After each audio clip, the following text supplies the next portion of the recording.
my own. So. And we're live. Oh, all right. Well, here we are back again on Thursday with the Land Between Two Rivers. How is everybody doing out there? I felt like last week was a bit of a shakeup. But before we get into all of that, let's go around and say hello to our players and see how they're doing. Grant, how are you doing this week? Talking to myself and feeling old. Sometimes I'd like to quit. Nothing ever seems to fit. Hanging around, nothing to do but frown. Rainy days and blue dying brings me down. I'm doing all right. I'm a little sad tonight. A little sad tonight, yeah. Oh. Well, we hope to fix some of that and address some of it in tonight's game. But glad you're here with us, Grant. Lindy, how you doing? Congested. Yes.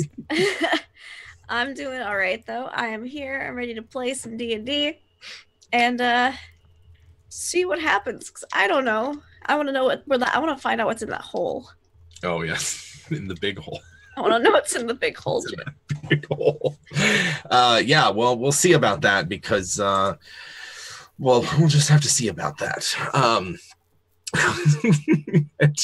TK, how are you doing this evening? I'm fine, Jim. I have my husband with me on my screen, watching over my every move. Marcus? Yes. Well, I'm going to put him Marcus, up on the screen husband, for everyone. My beautiful husband. Yes. Doing great. I mean, sad about last week, but we were running low on rations, so now we're not. Works great. Perfect. Works out perfect. And prevents Baloo from turning into a horrific chaos beast or something like that. Yeah, whatever. Sure. It'll be a little sour, but it's fine. Right. Right. Anna, how are you doing? Hello. I'm doing all right. Can't complain yet, so it's good. And I also still don't believe that what happened last week happened. So I don't know how Ellie's going to take it, but it's not going to be nice. Just saying. I know this is a moment. This is what they call a formative moment, I think, perhaps, in young Ellie's life. Well, I'm glad that you're here with us, Anna. And Josh, how are you doing, sir? I'm doing well, Jim. Excellent. Doing quite well. I am interested in what's going to happen next. There was a lot of things that happened last time, like we'll talk about it, I guess. But some people dying, and I love it. It's been one of the most interesting things that's happened to me as a role player. I've never really had a character go out like this, and so it's very interesting to see it all fold out. So looking forward to it. Well, all right. I'm glad to be a part of that then. Yeah. Before we get into it, I'd like to thank our show sponsor, Tabletop Loot. Go and check them out as we come upon the holiday season where some people enjoy a ritualized exchange of gifts in a spirit of cheer and fellowship. You might think that dice are something that your gamer in your life can never get enough of, but that would be a lie. And of course we love dice. So many amounts of it, so much of it that chokes our houses and we don't know what to do. And years later, they find us buried alive under a pile of dice that people have sent us. Go visit Tabletop Loot this holiday season. Anyway, so before we get started, for those of you who missed or perhaps have had a chance to sleep since last week, the party found themselves outside of a settlement in the wasteland known as the Big Hole. This was a mostly kobold settlement with a small area that had other wastelanders in it, but the party seemed as though there's something was not right, and despite several warnings from their ranger, made their way inside and caught wind of perhaps that something was off there. And as they investigated further, sort of discovered the trap that had been laid for them as it was being sprung, and did battle with a group of wasteland desperados led by Corsica, the false Ellie, who had been hounding the party's steps for some time and had already made several attempts on their lives in the past. And it was there in the twisting trash alleyways of the kobold settlement of the Big Hole that the party's beloved druid met his valiant end fighting the warlock Knoll Ismet, a foul fiend who is well skilled in death and fire magic. But in that battle, Baloo fell. And that is where we are going to pick up. But before we get there, because our party is still doesn't quite have a moment to reflect on what has just happened. Character death in D&D is, of course, an unexpected thing, although 5th edition has a lot of tools that keeps character death from happening, particularly at 9th level, right? But this is D&D, and there are ways to both mitigate death and sort of recover from it, even though I personally, as a dungeon master, find that character death is a way to shake things up, to break up the status quo, and it can be a really interesting moment in a campaign, but it doesn't affect just the player involved. It affects the whole party. And it's also Dungeons and Dragons, a game in which messing with death and cheating it becomes easier and easier the higher level you get. So I'd like to just give this time to, if one of the players has something to say about it, if it's just one of those things that you're still kind of shook up, or maybe not, or whatever, you have a thought, an opportunity to say it, because otherwise we'll get back to the game. Anybody? I'm shook. Yeah. Well, It sucks, Jim. I mean, I'm not blaming you. Sure. It's not your fault. Okay. well, I'd just like to But- It say, still sucks. It does, right? Like, yeah, I mean, but like, I don't play with wanting to know y'all's hit points, in part because I like to, Yeah. I don't want it to factor into decisions I make. And so there are Yeah. times when it's like, oh shit, I didn't realize that you only had 12 hit points left. Like I forgot about those rounds that I attacked you and you were in an AoE effect and that kind of thing. if I may, Sure. every bugbear's heart one day beats its final beat. Their lungs breathe their final breath. And if what that bugbear did in his life makes the blood pulse through the bodies of others, makes them bleed deeper than something larger than life, then his essence, his spirit, will be immortalized by the storytellers, by the loyalty, by the memory of those who honor him, and make that gaming that bugbear did live forever. Party on, Baloo. Party on. It's beautiful. Party on, Gildan. I cried in Spanish. Nice. Dios mío! ¿Por qué? I'm sorry, it's a beautiful moment. J-E, J-E, J-E. That was great. Buddy. Awesome. ¿Por qué? What game? All right. Well, if that's that sounds like a great place to end. Thank you, Gildan / Grant, for those kind words. And yes, the party finds themselves in the aftermath of this intense battle where they have knocked out Corsica, and this is sort of like in the moments that this has just happened. They've slain several other wasteland desperados, including this warlock that slew Baloo, being responsible for the necrophage herd that the party had run into earlier, and surely a scourge of this part of the wasteland in his own right. So there is still a bit of a silver lining here. But on the other hand, Ellie was wounded by the blue slot and has the chaos phage disease in her, and it is a powerful magical disease. So we will get to the implications of that. There's some time left. Ellie still has you still have some time left, but it is a thing to consider. Cool. All right. So it's in the moments after Corsica has been knocked out. There is a quiet that falls over the big hole as you look around, and you no longer find the gunslinger that was stalking around the alleyways earlier.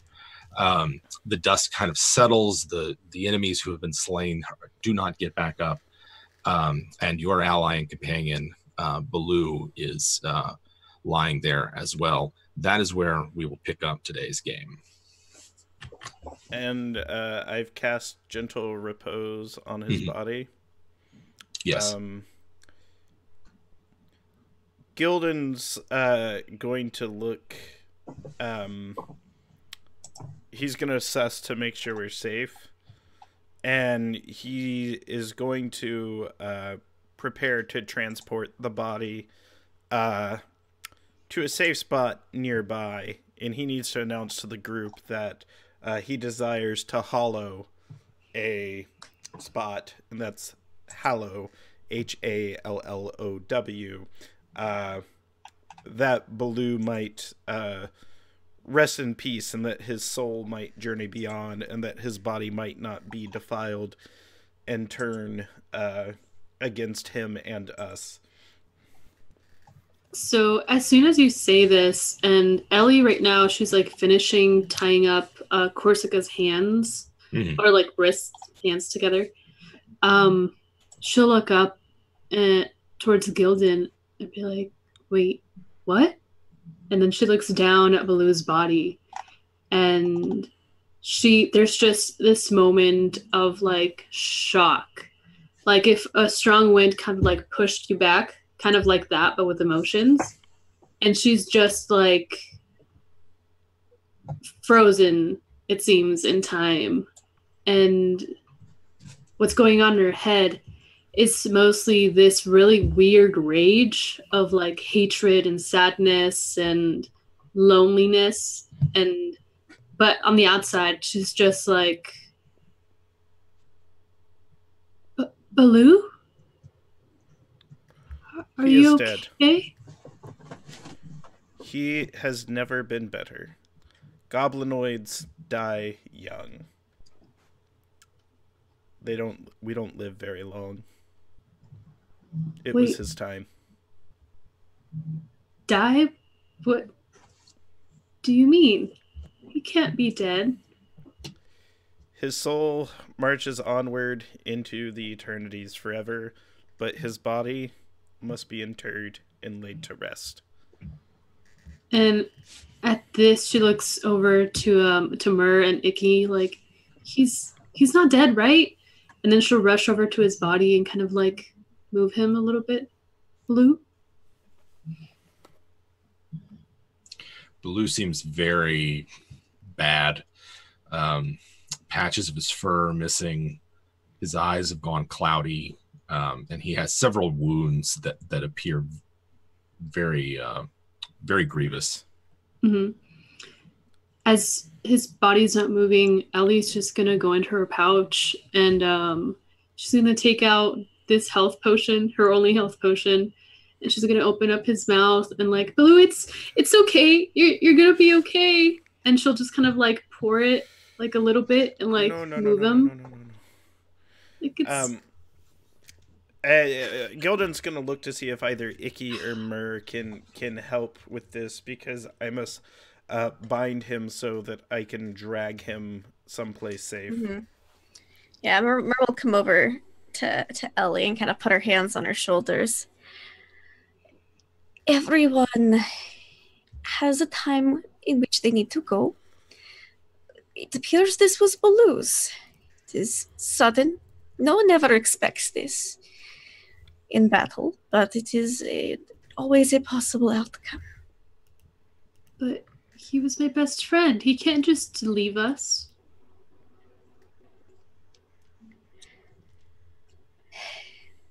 Sometimes this was beyond his control. He would never leave you intentionally, Ellie. But sometimes people have to go. Things happen to us that we don't want them to happen. This is how life works, and sometimes it is permanent. So I'll never get to like hang out with him or play or hug him anymore? And at this, like, she just has like tears rolling down her face. Mur's just gonna pull Ellie in. And she's just gonna start crying a little bit more. Mm-hmm. Yeah.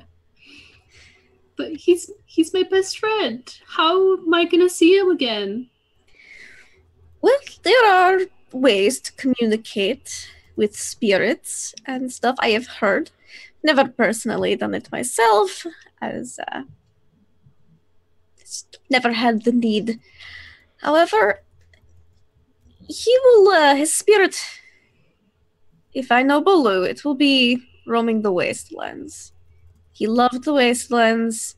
That's why he originally became a druid. And so he'll be with you, just not physically. And she'll kind of like pull away from you slowly and then just look at his body. And then, is that thing that killed him still alive? No, right? No. No, but it's still there. I forget. I think Axe Dreamer, Josh, you were playing him when Axe Dreamer killed it, right? Or was it Icky? It was Icky. Icky tore his head off, like bit his head off. Yeah. So Icky is like covered in his blood. Yeah. And it was a gnoll, correct? It was a hulking gnoll with like a vestigial twin on its back that was uttering magic that's as awesome. well. I could have eaten that twin. And you knew that Axe Dreamer had referred to it as a fiend before as well. So yeah. Okay, she's just gonna look over to this gnoll's body and just like if you actually stare at her, it seems like there's just a lot of like hate, like a face that you've never seen Ellie do before, and I guess to her it's a feeling that she's never felt before. So she's just like very like I will kill every one of you kind of look. But she won't say anything. Okay. Kind of sensing Ellie wanting to have a minute of space, Mer's gonna go over and like basically just hog tie Corsica, because she's like, this is a wily one. Hands ain't gonna be enough, and Mer's experienced in tying up people, so it should be fairly simple. So while Mer was comforting Ellie, Icky was actually finishing up tying Corsica while still covered in this gnoll's blood, and she was actually having a conversation with Corsica's unconscious body. That was essentially, I don't care who you are or what you want, but when my daughter is done with you, it will be my turn. And in the days to come, the memory of your screams will be what lulls me to sleep at night. When Mer comes back, she's like, oh yes, it is your turn anyway. Just double tie her up. Have both Icky and Mer make me perception or medicine tests. Okay. I will accept that. Ooh, let me see. And Axe Dreamer's helping Gildan prepare Baloo, and just get him ready. Nothing, you haven't seen or heard anything. How about for Mer and Icky? 17 perception. I got a 15 medicine. You can tell, number one, that superficially she looks like Ellie, but Mer, you notice that there's something odd about her anatomy. Something about it, it seems different on closer inspection from Ellie. And Icky, you notice that her wounds are slowly closing and knitting and healing themselves. Let's see. Reading a bit of backstage, and before I'll tell you what happens next. Wrap the body bind. So Gildan's gonna wrap the body bind it. As you're preparing all this, it takes some time, and during this, you haven't seen any other kobolds. They scattered the minute the fighting started, but you all hear a shifting in the gravel of the street as something, one of the bodies nearby begins to shift and move, and the slod is stirring. Oh, I go stab it. Okay. Psychic rapier. Yeah. Okay. I'm first to rip the limbs off of anything that's regenerating. Everything in the this area, game. Gildan's going to destroy undead. Just purge. You find as you stab this creature, like the slod, it's sort of like, oh, playtime's over, and tries to like, it's not fully healed yet, but its attempt to defend itself from Myrrh is half-hearted at best. But it is sort of like protesting. Most things do protest when you stab them. Mm-hmm. This is true. Okay. This is playtime over. Mm-hmm. Who do you work for? Yeah, I won't take it out yet. He's like, not my mug working for the soft skin over there. No more though. Just one fight. Done. And what do you intend to do now? He kind of looks around. It's not my mug. Hungry. Would eat.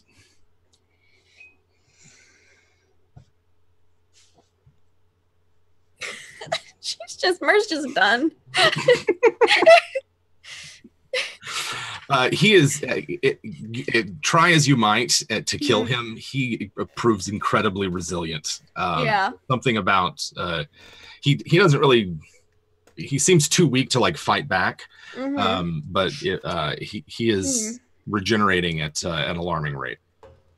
And this is the fake Corsica? This is the slod. This is the big slod, the creature that came out of the warehouse and was like, seemed to be, when we were fighting him, seemed to be like just enjoying himself, and there was like a wrestling more than anything. Okay. Ellie goes up to it, and do you work for someone that looks like me? Not used to, yes. Where is she? Higher up over there. Is that really her? I think so. You know, like, what did she promise? Looks at her. Mm-hmm. Seems like it. What did she promise you? She said I could eat whichever one of you I wanted. Was that your payment? Mm-hmm. You are stupid. And she turns around and like walks over to Corsica. You cannot eat any of us. We won the battle. I'm still hungry. I'll give him some of the whole food. I'll just shove it at him. All right. Hey, I don't know what it is yet, and I'm still not eating it. Okay. But I want to know. This is gonna poison the slot. I don't know. The body has been. They're finished preparing Blue. How about the rest of you? I mean, so how about it? You guys we've got Ellie that seems enraged. He's issuing threats. What's y'all's next plan? I'm gonna cast Cure Wounds on myself at 3rd level. Okay. What did that poison disease thing do to me? Do I feel anything? Do I feel different? Do I know that I got poisoned, or? I don't know that you know yet. Okay. I don't know that Ellie knows yet. Okay, so I feel fine. Can he like smell it on her? You would be able to smell it.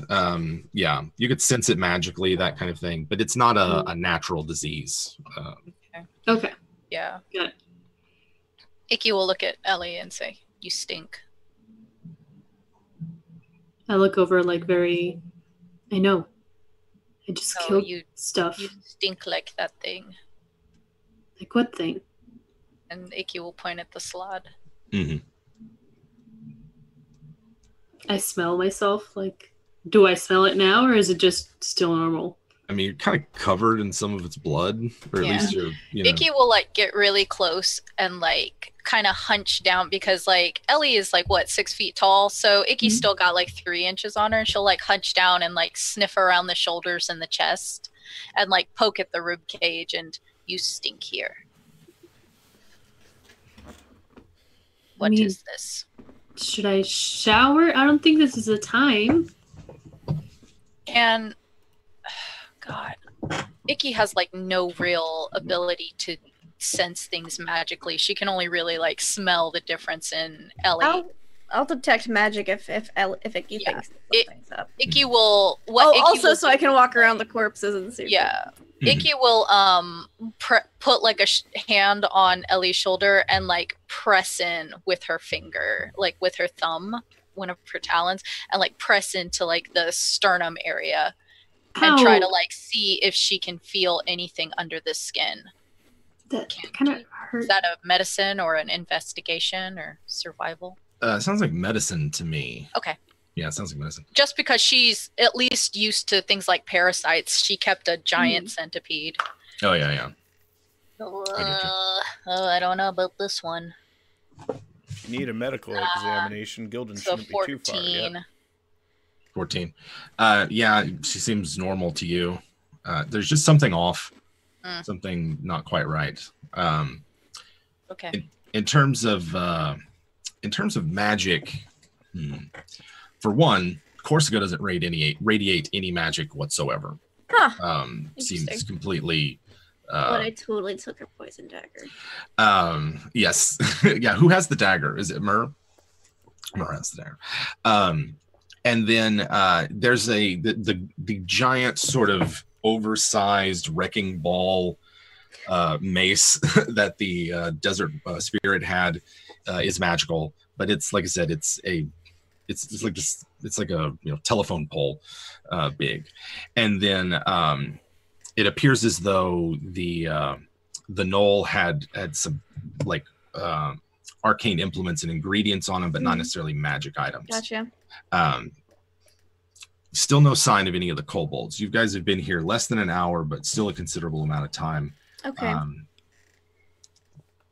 What's the anything unusual from Ellie? So for Ellie, yeah, Ellie has some magic, some funky magic. That's not normal. There's something going on. There's a transmutation scent that you pick up from Ellie.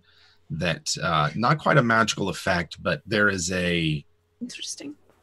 There's magic going on. Not a spell, but there is magic going on. I'll inform them that there's something interesting magically going on with Ellie right now. We should keep observing her. Detect a similar aura from Baloo's body. Oh, and Baloo, but Baloo's dead. Oh no. Oh, I don't like the impulses that Icky's getting right now.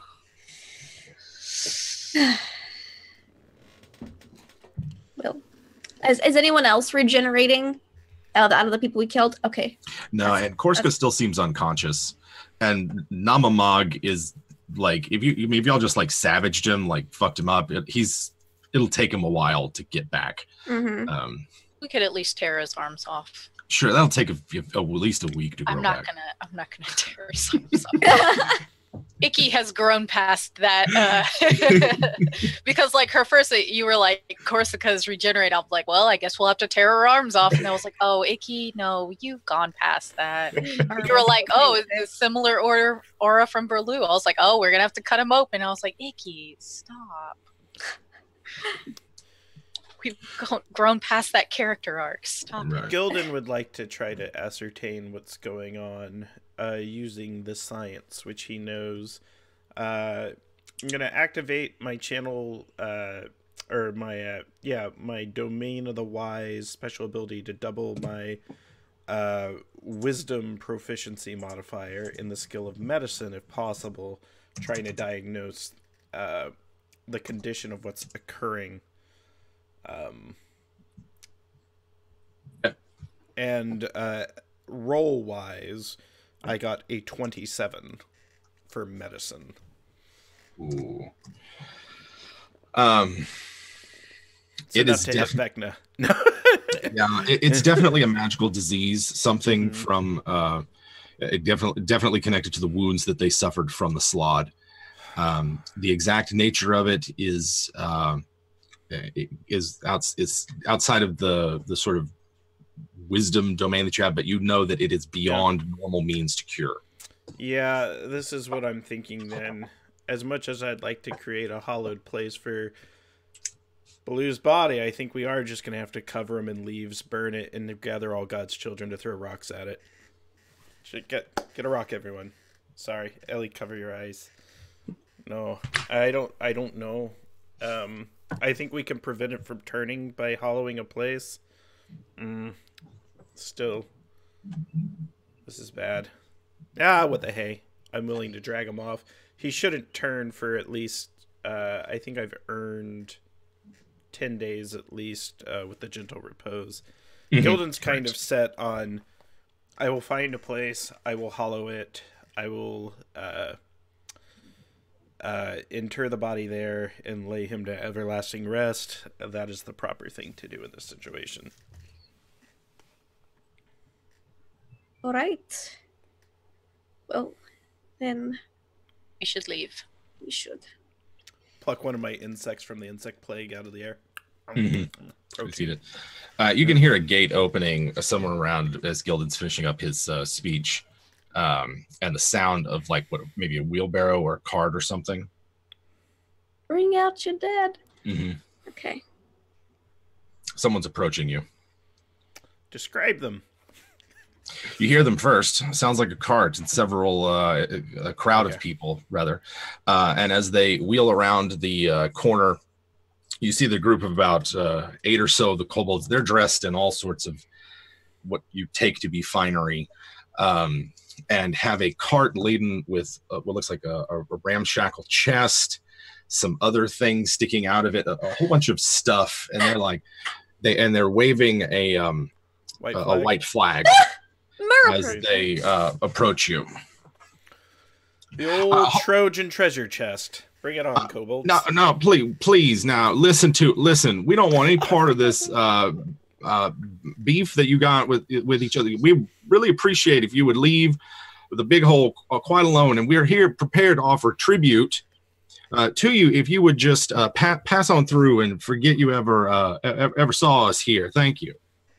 I start walking towards this thing, and with like purpose, like not necessarily speed walking, but a little bit less than speed walking, just towards him, like very intimidating, I suppose. 3 of them like reach for weapons, but don't like draw them. They're just like and have they're scared of you.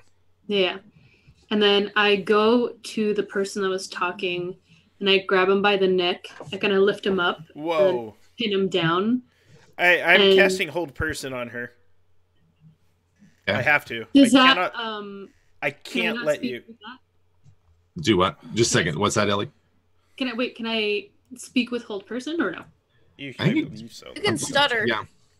Yeah. I'd say you can spells, but you can. Yeah, you can you can speak. I'll say you can. Yeah. You still. What is it? Fault that this happened.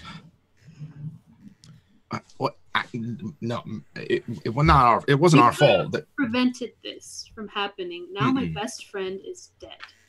No, we couldn't. We tried, but then they told us if we didn't cooperate, they'd just kill us all. So we, unfortunately, had to play along. We thought that you knew that one of them. You have a. They're looking around and they spot Icky. She seemed to know what was going on over there. So we just decided, it was a internal matter we didn't want any part of. I'm very sorry about what happened. And they seem genuine, terrified. Yeah. And Ellie just can't move, but she's just being very intimidating with her face. Please accept this as a debt repaid or an attempt to listen. We really don't want any trouble from you. We just would prefer that you leave as soon as it's convenient for you, at least. And what do they give us? It looks like a wheelbarrow of stuff. You see wheelbarrow. You see a box, like a makeshift box with several maybe potions in it. There's a what you take to be a weapon of some kind. There's maybe a sword or something. It looks like they've collected a bunch of treasure to buy you off with. And what you're saying is this money here is for him over there, and kind of point to poor Baloo's body. That is very unfortunate. We didn't, we didn't want anything to happen, but slavers pay money for lives. We don't. Well, yes, that's why we try to stick together and not. However. So y'all are like all up there with Ellie now. Oh, Mur was already like, as soon as she heard the word tribute, she was there. Icky's with Corsica still. Okay. Yeah. So Grant, you didn't cast Hold Person? Well, if I did, you wouldn't have been able to talk at all, and I figure it's more dramatic to let Ellie say her stuff, and it's more like it's fine. I got ready to, and you held, and then you're still doing your stuff. Okay. In that case, she can move now, and she'll just kind of let him go and walk back to Corsica's body. Okay. She seems to be still unconscious. They back off from the wheelbarrow and like push it towards you and get out of your way. Terribly sorry. Don't even worry about those others. We'll take care of them. What is in the big hole? And the leader who you've been talking to stammers, and the one next to him, we're not quite sure, but whatever it is, it leaves this tasty and delectable residue on the wall. What does it look like? We've never been down that far, ma'am. We just dispose of undesirables down there. Can I roll an insight check on that to see if he's telling me the truth or us the truth? Mur, same. She wants to know what's in else. It's totally like the dune worm poop or something. 14. 14. And 13. Seems truthful. Okay. Yeah, they seem scared, but also like, why in the world would we piss these people off anymore by lying to them? Yeah. Yeah. Makes sense. All right, then. We will be leaving when it is convenient for us, which shall be soon. Take your time, and remember, we just best if you forget all about us, please. Of course. Why would that be best? Just for us more than anything, we just don't. There's no need for you to trouble yourselves with the big hole at all, unless it is that you're hungry or find yourself in need of a temporary shelter in the future. You understand? In the far future. Bert totally plans on coming back and investigating this hole with a disguised person. Like, oh yes, I have never been here before. With a weak bladder for the rest of his days. I want him to be known as the leaky kobold. I'm gonna curse him with a weak bladder for the rest of his days. I'm not going to. No, it's not my way. But like him. All right. I've already cursed one tiefling. Yeah, you like literally cursed a dude for laughing at you last session. That's what I decided. It seems like it's exclusively your way. Who I think he comes back up at some point after, I don't remember the last thing you told him to do. He couldn't get it. Well, he was just running around the town saying there's a flood. I called him to me, though. I sent a message to bring him over to find me. And then if he couldn't find me, to find Axe Streamer. So 30 days. Forget what happened. He probably bugged out in the fight or something. Yeah. All right. For 30 days. He's got to preach about I'm sure the he flood. shows up. 30 days and 30 nights he shall preach of the flood, the oncoming flood. Oh, yes. The gates are opened to you. A handful of kobolds peeking out from windows and alleyways, sort of track your progress if you're ready to leave. With my tribute. With the wheelbarrow. Axe Streamer is able to shoulder the some of the burden of getting Baloo out of here, but otherwise you are free to go. Any last parting thoughts or words for the big hole? I think I would rather carry Baloo by myself. Okay. And just kind of like take my time. Try not to cry again because that felt weird. And try not to get angry again because that felt weird. So she'll just slowly but surely kind of like put him over her shoulder and start walking. All right. I'll look over the edge when we get to the top. Icky will also tell the kobolds to throw the monster into the big hole. The slot. That big blue one. Do you want him to get better and come back for you? No. That's entirely undesirable. We'll dispose of them post haste. That is the best idea. We are taking the cart. Understandable. Consider it part of the tribute.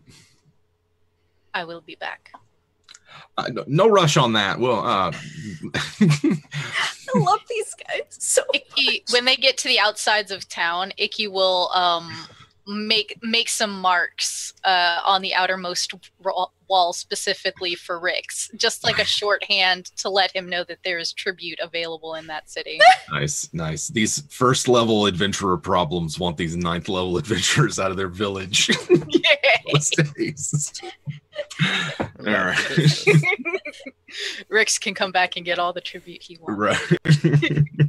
Farewell, large hole. I can't wait to investigate you further and discover your deepest, darkest secrets. Well, the first time Mira said that this campaign. Yeah. All right. I'd like to give Josh a chance to give us a bit of cutscene into Baloo in this immediate aftermath here. How do you mean? So, cosmological. This is a good time to talk about some big cosmological things in Dungeons and Dragons. The world is cut off in many ways from the traditional planar cosmology of Dungeons and Dragons. It's more like Eberron or Athos in that regard. There is an infernal plane, but it's not necessarily the 9 hells of Beator, that kind of thing. There's a Feywild, but it's not necessarily like the Feywild. And so the dead, there are no gods. There's not necessarily a lot of that's understood about that amongst the people that live in this world. And as Baloo finds himself post-corporeal, you're looking around a landscape crowded with the spirits of the dead of all peoples. Humans, dwarves, elves, all kinds of people. And they just are wandering and mingling about, mostly ignoring you, but present nonetheless. Wow, that's it's kind of a shocker. I mean, death would be as well, but that's a shocker too. Like humans, even? Sure. Mm-hmm. Halflings, gnomes, all kinds. Would he recognize it? Have you seen a dwarf? That's true. There's a lot of weird looking things here, probably. Mm-hmm. Well, he's gonna date every single one of them. Ghost dating. They seem to be ignoring you. Most of them seem to walk around in a kind of stupor or haze, shuffling about and ignoring what's around them. Others seem more alive. There's a great many of them that appear to be wastelanders gathered around the pit, the hole. Mm-hmm. You don't feel at the moment any particular compulsion, but you do notice that it's a weird kind of hazy twilight here. Not the usual sky that you're used to. It's the place feels different and cold, very cold. Would I know if there's some kind of cosmological difference of where I am, or? Baloo can make me a religion check. No. Nah. Yeah. No, I gotta. Are you even proficient in religion? I think Baloo skipped those classes. I think he did. Religion. They tried to teach you something at Warden School.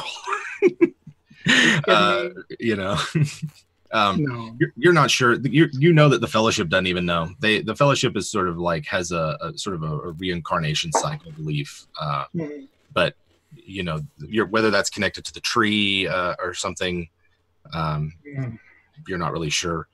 You know that as far as you know, most people don't know anything. They just, you know, whoever knew long ago is no longer alive, and things have changed since then. So it's possible then that you know, it crosses his mind that this could be the consequence of separating with the tree. Who knows? Yeah. Does he see his companions? Vaguely. They're rather hard to make out, and it takes a lot of effort to concentrate on them. Can't really hear them. You more just see them as faint images. Even the town looks different. It's you know, the buildings seem different. The whole place seems different. Do I know I'm dead? I probably know I'm dead. You do know you're dead, yes. Gosh. Well, it seems like nobody can move on, or maybe there is no on. You know, it's always a bunch of hokey nonsense. Anyways, we're all going to become spirit animals when we pass on. That's all it is now. You can tell that your friends are preparing your body. Your body is not hazy and insubstantial. That at least is easy to make out. Can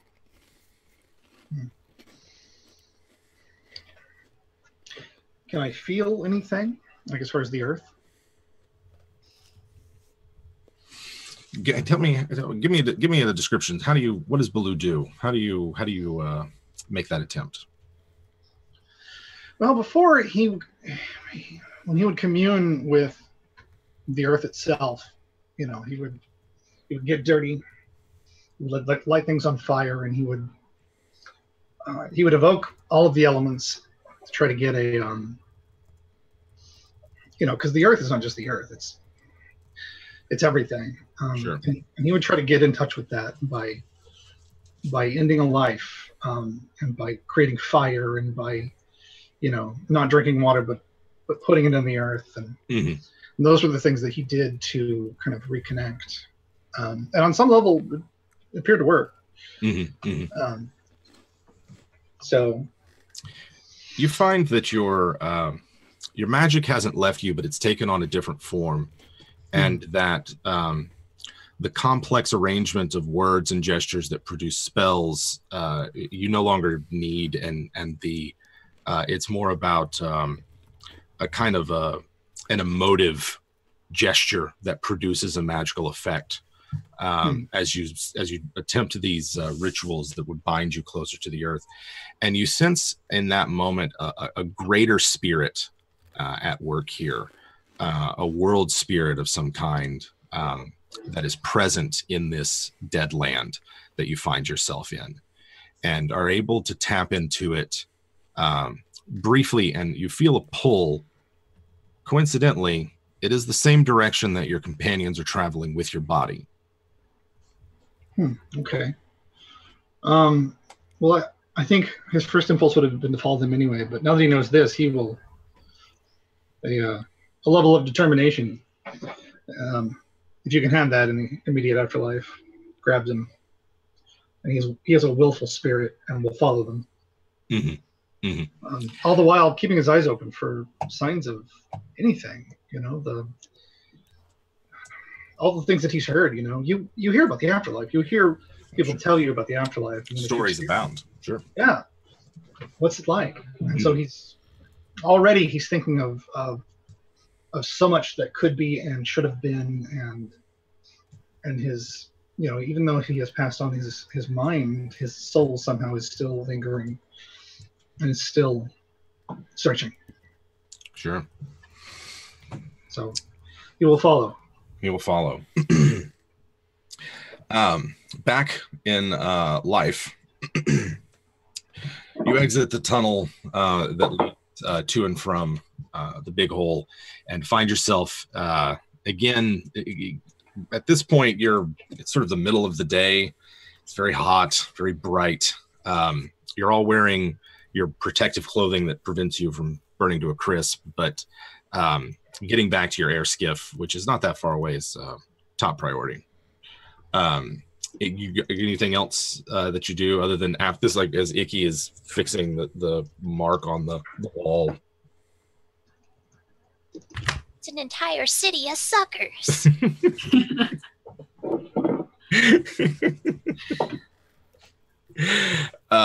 And so taking basically heading straight to the air skiff, as I understand what y'all are doing. Yeah. On the way to the air skiff, you can see a portal sort of rimmed in infernal fire, smaller than the other one that's way back to the west. But it's more like what you might understand to be a dimension door, the leftover dimension door, that's near the air skiff, but not within sight of where it was hidden. Go to the skiff. The skiff is safe and where you left it. Yeah. Right. Now I pull up my telescope and I look at the dimension door. Priorities. It's sort of like a weird outline. It looks like it leads to another part of the arid grassland that you're in. Ooh, I don't like that. But I also don't hate it. Intriguing. I know, it's just kind of like, I don't like it, but I'm also kind of like, what if we touch it? I know. I'll bring the skiff nearer to it once everybody's aboard. Okay. Baloo's not here to drive us directly into it. Yeah. Since Baloo's not around to drive, can I drive? No. Oh. I believe I was thinking, I'm like, gosh, who am I going to get to drive this during the day? I'm proficient. It's not. Yeah. Not Gildan. Gildan is. Anyone but Gildan. I'm going to teach Axe Streamer how to drive it. No, okay. What is the proficiency? It'd be elemental vehicles. Oh. We're making intelligence checks. Gildan's gonna try to catch up with the rest later. This is kind of like a Luke Skywalker break off from the group, and he's got to take Baloo off. It may take me a few days, but I pop up every now and then. Okay, and you're able to travel during the day as well. Yeah. Okay, so Gildan takes Baloo from Ellie, and goes off to find a place to lay Baloo to rest and make sure that he remains in his place of rest and doesn't come back as some sort of horrific D&D monster. Can I go with you, Gildan? One day you can. But why not today. now? He was my best friend. And he always will be your best friend. I need you here with your sister. I look over to Corsica's body and just like do the emo Ellie look, I suppose. Yeah. Mm-hmm. Icky says, you know how emotional Mer can get. You realize that Corsica's awake and you're not sure when she woke up. That's fine. We cast sleep on her. No, I'm can't kidding. talk and she can't move, so. Yeah, she's well tied up. I'm assuming Mer has expertise in use rope. Oh, you know what? I think we already skill. established that Mer does whenever we got Axe Streamer. You know, they still a statue. You know, they say sailors tie the best knots. That's not entirely true. So Gildan goes off into the wasteland with Blue. Everyone else is there on the air skiff, and it's around that moment. It's been maybe about an hour or so since this whole thing was over. That Ellie, you get a burst of magical communication into your mind. It's you can tell it's like this frantic, raw magic spell, no elegance to it. It's just, Ellie, forgive me. I just found out. Help is on the way. I promise. I'm so sorry. And you hear Anders in your head. You have a chance to respond if you'd like. What do you want? Why is she trying to kill me? I will explain everything. I'll be there in just a minute. That's what the door is for.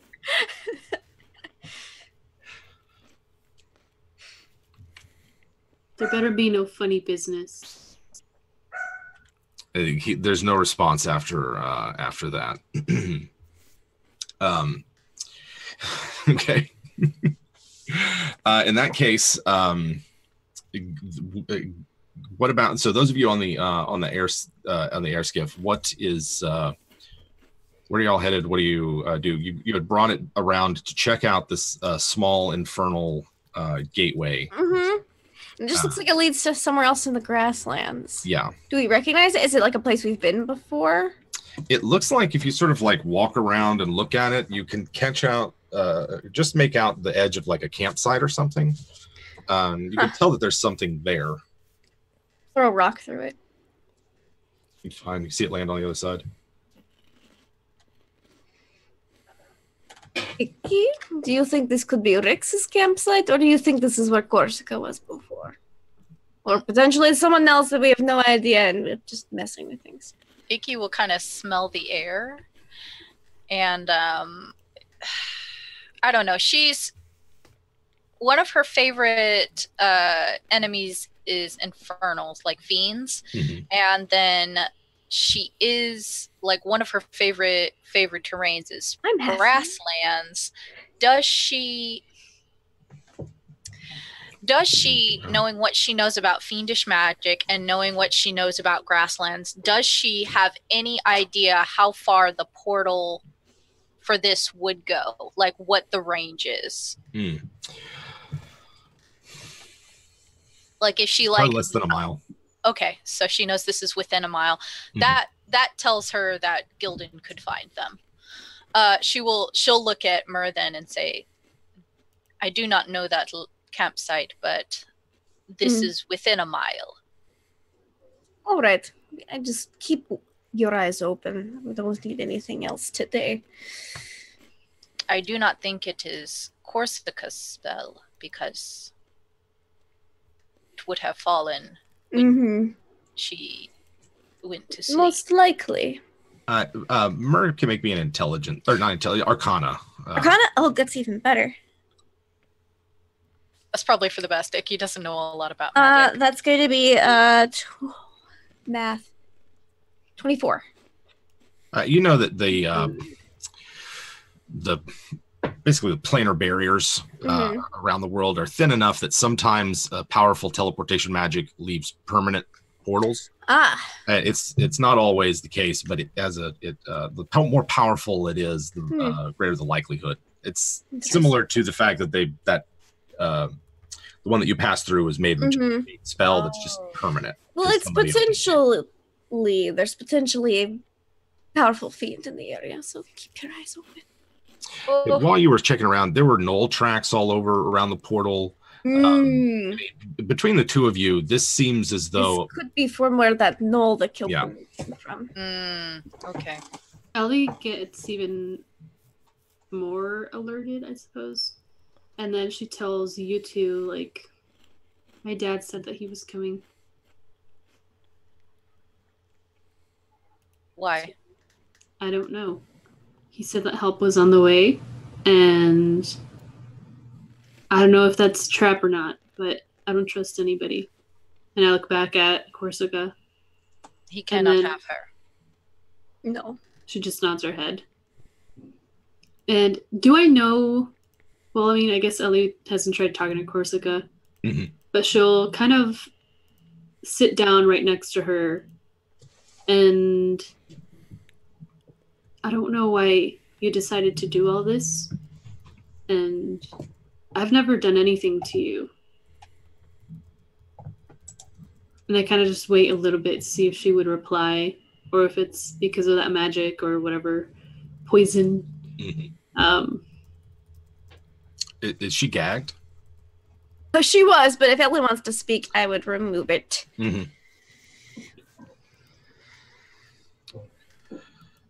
Ever since he made you, he just couldn't shut up about you.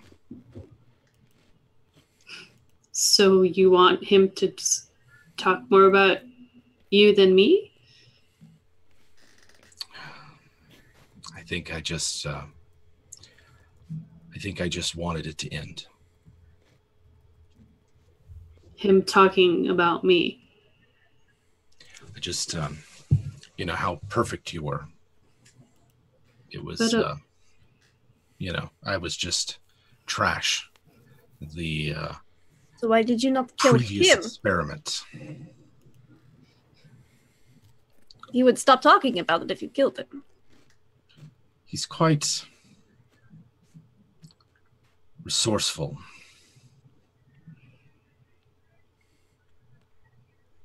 Well, this whole time, people have been telling me that I'm not like I'm supposed to be. Every time I go into a new town, people look at me weird, and I can hear them making remarks about how I'm too nice or whatever. That it seems like I'm not made well, apparently.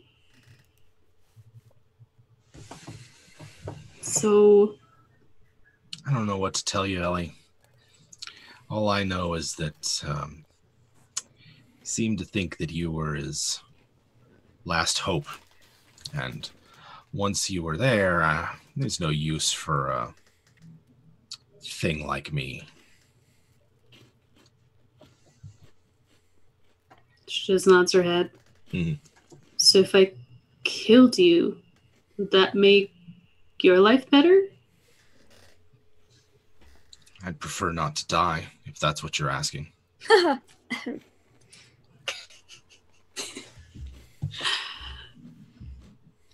mean, at least Ellie asked. It's true. Very polite. Mm-hmm. Well, I don't think you should kill me either. If that ever crossed your mind, which obviously it did because you almost did kill me. So if I let you go, would your goal in life, would that still involve killing me? You see a look of genuine confusion pass over her face as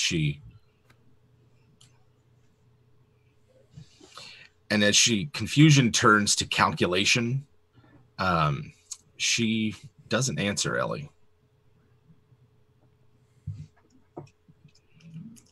So it's just a calculating face that I'm looking at? Yeah. Okay. Okay. I guess only time will tell, but I hope someday we could be civil and be sisters. I mean, I'm pretty sure I could learn a lot from you. And maybe you could learn a thing or two about me. Or from me. She softens a bit at that. I don't see how that could happen, but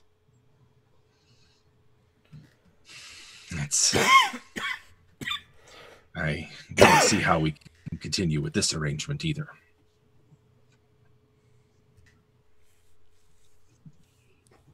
And then Ellie's face goes into like confusion and then calculation. Mm. And that's it. She's just like puzzled looking at her. You're just like staring at just the two of you. I'd like to switch over to Gildan, who's been walking for a while now. The terrain here is arid grassland with the occasional weird sort of spiky alien-looking tree in the distance. You know, just sort of like landmarks of what's around here from where you are at the big hole. Sort of to the west, southwest is that giant creature that you passed on the way here.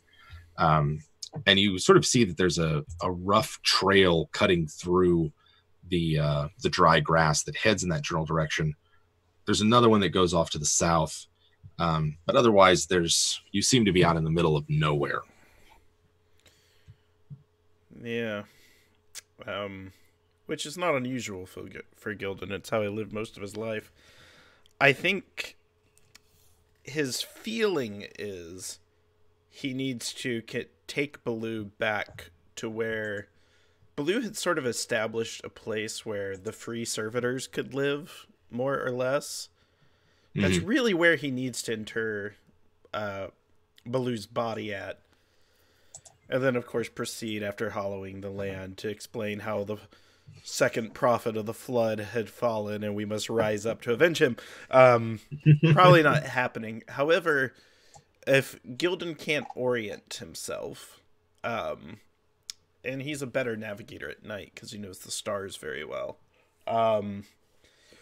he's essentially, he needs to find either a cave or a large mound, or a location that he can simply mark.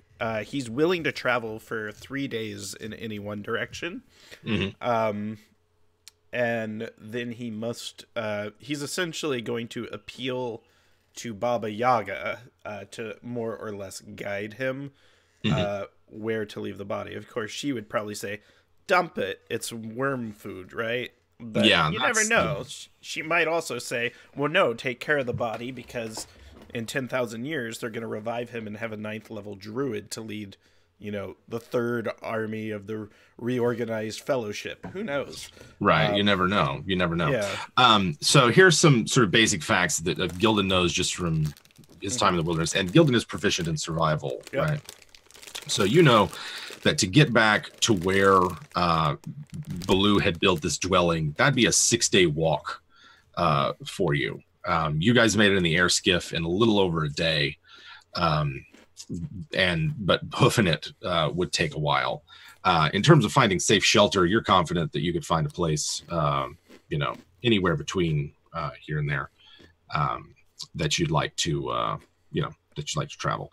You know that there's all sorts of also little places that wastelanders, use and sort of make use of. Oh. Gildan knows exactly what he's going to do, and he's going to do it completely in Gildan style. He's going to find the most immediate place to hollow out.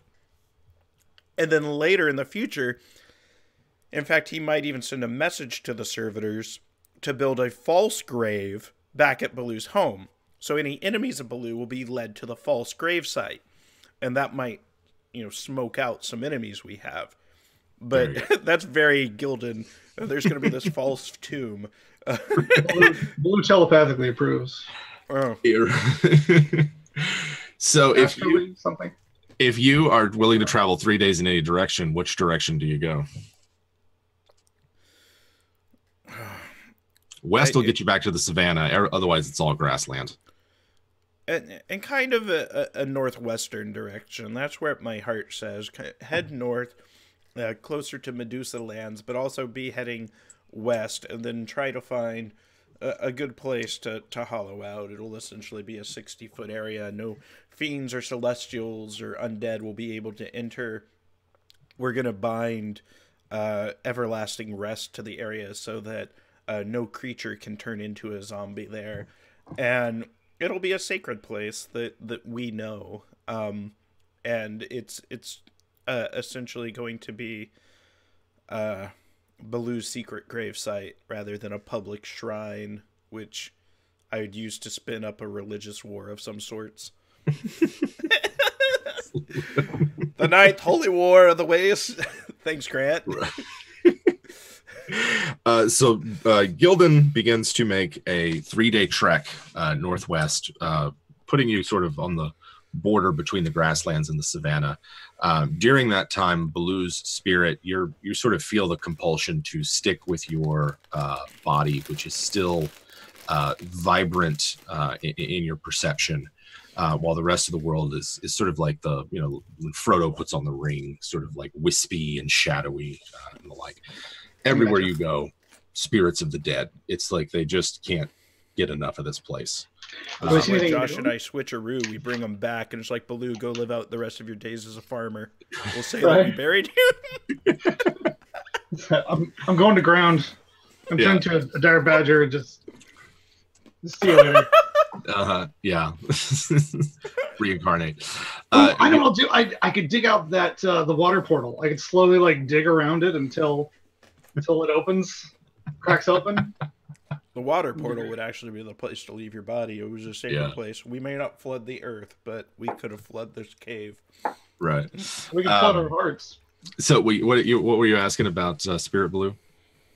Oh, I was just asking if I encountered anything significant, like if I saw a sign of something other than just dead spirits. You see sort of the land as it was, and perceive the wasteland not as a wasteland, but as it's sort of as the ghost of itself.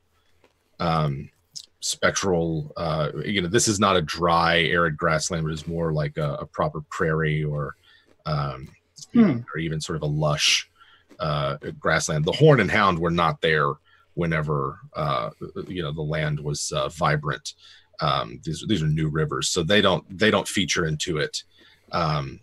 But you just get a sense that you are in a place that's essentially the ghost of the world as it was is now the land of the dead, is the sense that you get. Interesting. More recently deceased spirits are willing to talk, but they mostly ignore each other. It's really the ones that have been here a while that seem mindless and insensate. So they go crazy. Right. Yeah. And it's sort of a perpetual purplish twilight. Okay. Cool. That's all I wanted to know. I'm mostly going to focus on following Gildan because I have a feeling I'm going to be here a while, so I can ask questions later. Gotcha.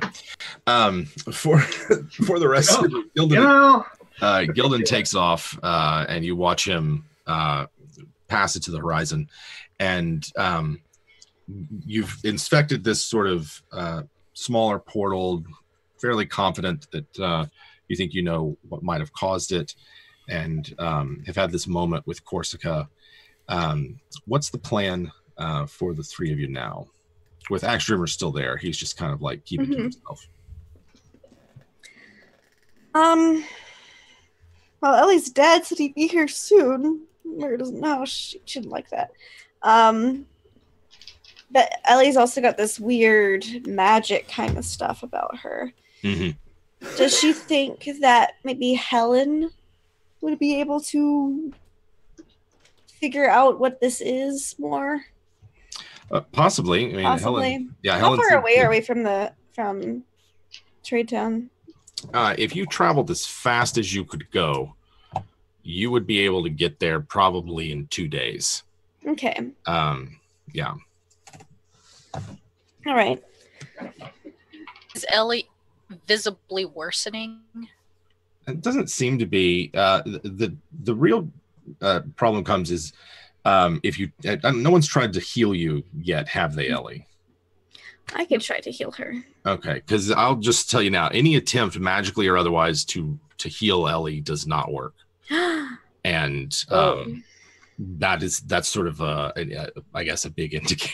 Then, if Myrrh goes to heal Ellie, the spell casts fine, has no effect on Ellie. Well, that is not good. That's not good. I tried to heal you, and you don't look any better. She just looks down and like. Did you feel better? No. Okay. The scars are still here, and like slashes, but. And then I poke one, like, oh yeah, now it hurts. Right. There's a dot in the sky that's headed y'all's direction. Put my Lemon's tiny hut up. Okay. Cute dot in the sky.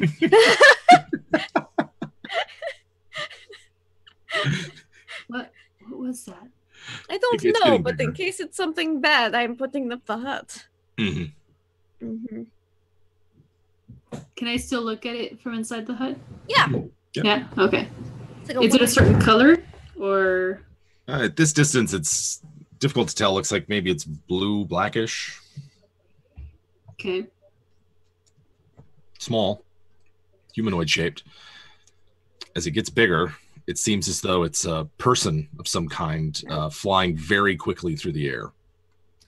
Glinda? Sorry. I'm sorry. I look over to Corsica to make sure she's still there and like... Did y'all bring her inside the hut? Oh yeah, no, she's not leaving. Okay. Line of sight. All right. And she's done talking with Ellie. She's back to being gagged. Yeah. Okay. Did she have any of the things she stole from me on her, by the way? Have y'all checked her? I mean, you guys checked her out. So the two of you, actually, Mer would have, but when in tying her up, you know that she was wearing this sort of leather armor that was also sort of has a lot of concealed pockets and sort of places to stash things. Is it nicer than my leather armor? It seems as though, yeah. It's also got a lot of... I don't have that anymore. Okay. So if you take the leather off, then she's just wearing her skivvies. Yeah. I'll give her something else. Well, that was her choice. Yeah. She's got like, you know, bracers, all her hands are all wrapped up. I know she's not gonna freeze. You know, I'll just, you know, she's not fine. gonna, you know, yeah, she'll be fine. It's my leather armor now. She looks like an extra from Xena. I'll give her a veil so we can keep an eye on her. Okay. Just veil her like she's already a corpse. Just lay it over her. Right. You think I give a fuck about her comfort? No. Fuck that bitch. Yeah, no. Those It was got her not in the comfort. climate-controlled Layman's tiny hut. Well, now I don't we want do. whatever that is to get her. Right. And then, and so you took everything, all the armor off. Yeah.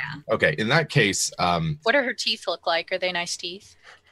You don't have any human teeth. I mean, That's are a thing. they? I mean, for one, they are, except for the 2 fangs that she has that retract. What? She has fangs? That's awesome. Yes. She a Okay. vampire? Like Icky's a not vampire? taking any of her teeth, but she does like make a whole show about acting like she's gonna take her teeth. Like, looking at which because ones she would be still the best doesn't ones. like or trust this Bia.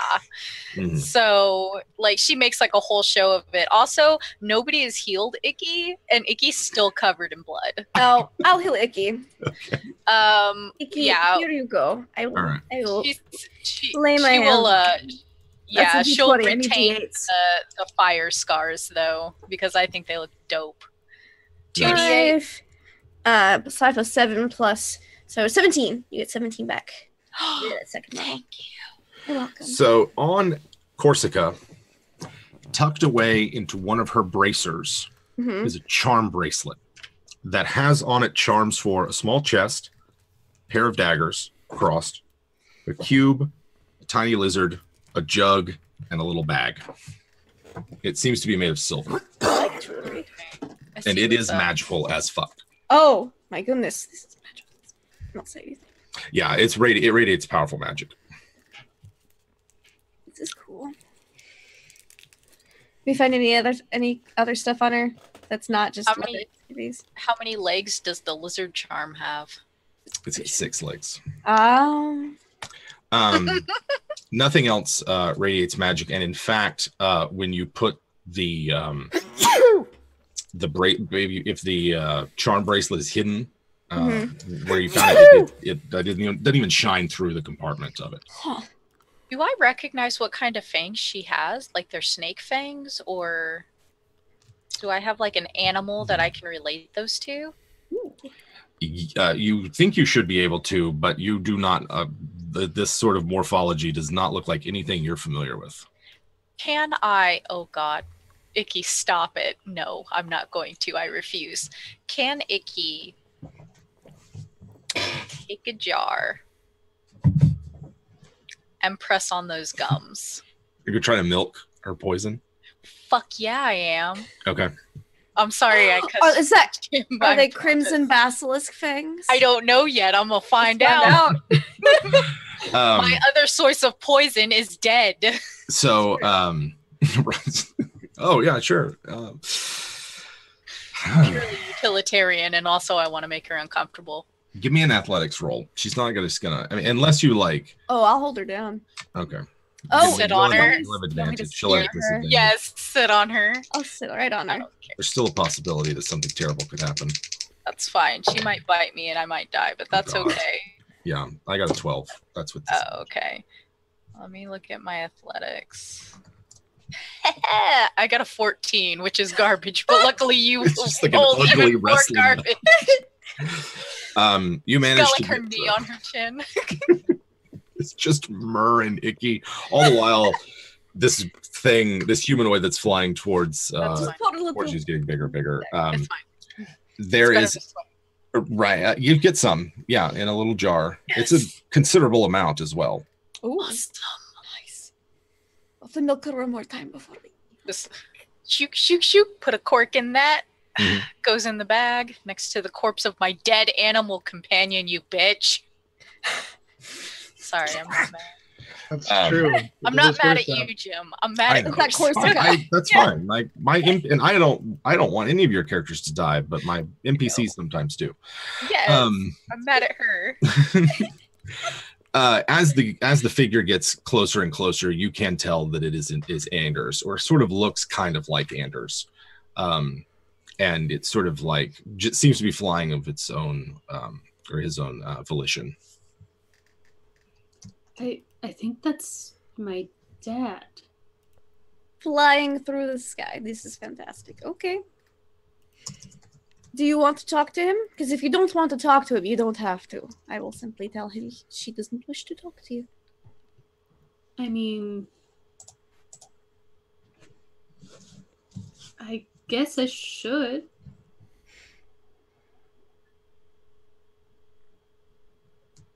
Glanced over at Icky. Mm-hmm. Mom eyes.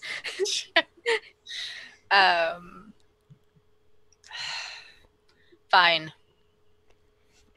Icky will play mediator for child visitation. Yeah, it's gonna be like Ellie with Myr and Icky on one side, and Myr's just gonna tell Axe Dreamer to sit on Corsica, basically. Yeah. All right. Absolutely. Mm-hmm. Yeah. We're taking Corsica's dagger with us, right? Oh, yeah. That's fine. I'm cool with it. She just don't want her to get him. No. And we already milked her poison. Yeah. It's going to be at least 2 or 3 more hours, and like she's going to need some sugar and carbs before she can do it. Yep. I'm just kidding. No, yeah, well, Icky will hate this. TK and Icky hate this equally. Mom instincts are strong. Right. Anders lands somewhat gracefully, but his walk and general demeanor suggests to Ellie that it seems different than the last time that you saw him. And lands about 50 feet away and sort of waves at whoever is out front, or really, if it's just the hut, just sort of waves at the hut to announce his arrival, and calls out, "Is the hut where Ellie, are you in there right now?" And there's just this sort of burst out of his mouth as he sends his first greeting. Side? I haven't seen him in so long. Yeah. Mm-hmm. He sounds different, and he sounds different. That different? I mean, just maybe a little older, like he's training. How long ago did you leave? However long I've been with you guys. But Kroithic. What race does Anders look to be of?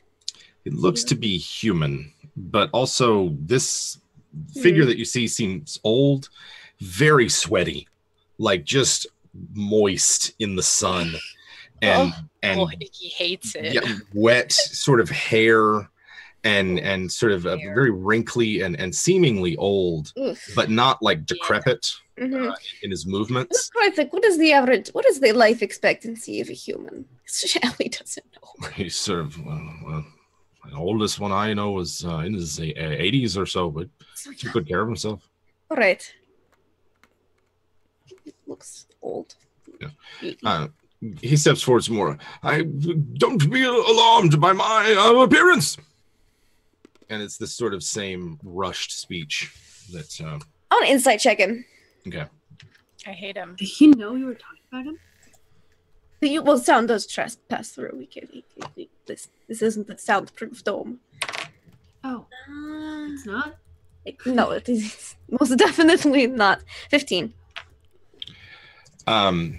He seems genuine. He does not seem ill intent. Yeah, it doesn't seem like there's ill intent, but he does not seem natural. Okay.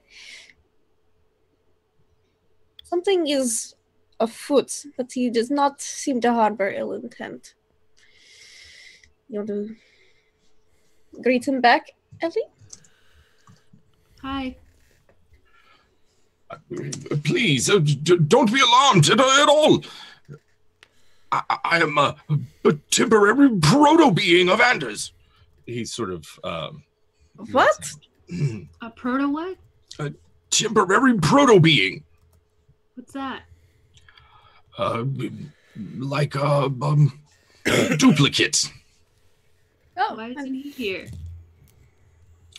What's that? And he's trying to get closer to the to you. Should I just go outside? Let me icky and you will go outside. Sit on Corsica. That's typical. Yeah. He's about 30 feet away from the tiny hut now. And I imagine like Ellie comes out, but like Burr's kind of like in front of Ellie to a certain extent. I didn't realize you were so close, and it wasn't until only just now that I was alerted to the danger you were in. I'm here to assist you. At the very least, I will have 24 hours. What danger? And he's looking at the hut, and is she in there? Oh, Corsica? He puts to just a wet, moist lips. Oh, slimy, sweaty, moist lips. Lips. What if she was? She. I didn't hear the last part there.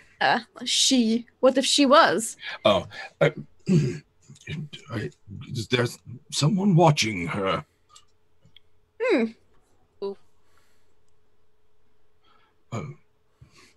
Well, if you don't mind me saying, you should probably just kill her now. Why? She's quite dangerous. He wouldn't want me telling you, but I feel the need to pass it on anyway. She's without conscience or morality. Yes, I know many people like that. You said it kind of sounds like he's not really bringing any deal breakers to these two in the party. These are like the most amoral. Like, I grew up in hell. At this point, he's really speaking to Ellie. He's like, I literally bit someone's head off like 10 minutes ago. Yeah. So you said he wouldn't let you tell us? I'm how to explain this? A clone? A clone, a temporary, made of proto-matter. I will melt within a day, you see, and he is clearly like just the clothes he's wearing are wet and soggy. I hate it. What does it smell like to Icky? Yeah. It's just disgusting. It smells like just like spoiled something. It smells like spoiled, rotting like vegetables. Soured. Oh no, vegetables are the worst. He hates vegetables. So, you're not my dad? A psychic imprint on a proto-ooze. Not necessarily your dad, but a reasonable facsimile for at least the next... He looks up at the sky. 7 hours or so. I don't know what you just said. Those are very big words. So, I'm just... So my dad doesn't know what you're thinking? No, not after the imprint. No, before then. Yes. So he doesn't want her to die? I don't think so, but I've been thinking about it since I was created, and I think that it'd be best if she was not around anymore. She's nothing but trouble, that one. Okay, so why didn't he just come here? Very difficult for him to get out now. He's quite old, but excited. She came to see him not long ago, and something happened. He seems very, well, I should say, very anxious to see you, Ellie. I think that Corsica has something that would be very beneficial to you and him. Like? Something that Ellie, or Corsica rather, was in possession of. She threatened him with it, said it was all she needed to... I don't know. She was not very specific. I'm gonna check on Corsica next. We're just real quick, just like pop my head back in. Yeah. He's sitting there. He's not like sitting on top of her, but he's guarding her, and she seems to be still tied up and underneath a sheet. A very thin veil. I got you. A veil. Yeah. So we can still see her, and she's gagged and tied. Mm. I'm going to pay less attention to Anders and more attention to Corsica. Okay. All right. And you said that there is someone watching her? Well, it's difficult. Is it Anders? She's difficult to keep tabs on. I'm not sure if you've noticed. No. Yeah. But he tries to keep tabs on her, but he's getting old and difficult to do things now. And at that, the simulacra seems, sad, wistful, confused. If you like, Ellie, I can show you. I can show you where you need to go. It's not far. Need to go for what? If you'd like to see him, I know he would very much like to see you, Ellie. Especially if you have what Corsica was threatening him with. Well, how do we know we can trust you and my other dad? That seems to really surprise him and like take back the simulacrus. What have we done to that you no longer trust us, Ellie? Well, he kind of just sent me out here with no real purpose. So I just kind of assumed he abandoned me in a way. And although he was nice, he was very protective about his little lab thing. I assume it's a lab. I don't know.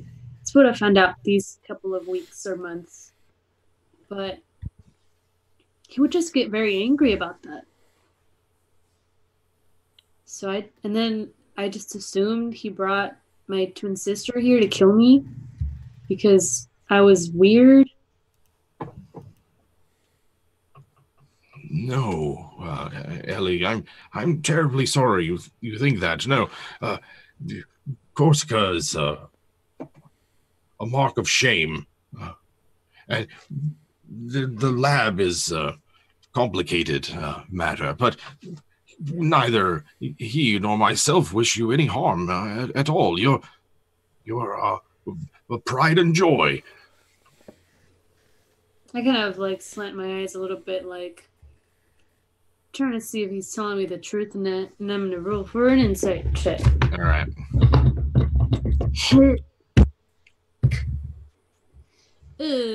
That is a 6. She's not sure. Yeah. I mean, it seems truthful, but this is all, very, this is a part of Andrew's life that you were never really privy to, I guess. Yeah. I mean, is he a powerful... What was he, a wizard? He never really told me. He wanted to shelter you from a great many of those things, but as I said, I've been doing some thinking, and, well, maybe that was a mistake. Yes, Anders is a very powerful wizard, although his magic's very specialized. Well, can you guarantee me that you won't hurt my friends? If such as my word is worth, yes, I can guarantee that. I know him well. He chuckles to himself at the joke. I kind of like, I got that joke. Well, and then I look over to Myrrh. What do you think? We should consider it. I feel like we need to speak with your other mother, and maybe have another talk with Corsica. So, what if we went to him and Corsica was dead? What then? Family meeting. Yes, I think we need a mother-daughter meeting. Both mothers. Okay. Mm-hmm. Both daughters? Both mothers. I'm sorry. My brain. Well, no, you said both mothers, but now I'm like both daughters because there's like no, we've never adopted. Of course, yeah, like a stepsister. Ugh, evil stepsister. Ugh. We hate her. Yeah, we hate this not a fan. I would not be upset. One moment, just keep melting, I guess, and then we'll step back inside. Yeah. All right. So while y'all are discussing here, I would like to see if there's any updates on Gildan. Gildan, I'm assuming you're just making your way towards a spot that you feel good about. Mm-hmm. Mm-hmm. Eventually, Baloo, another spirit shows up and walks with you.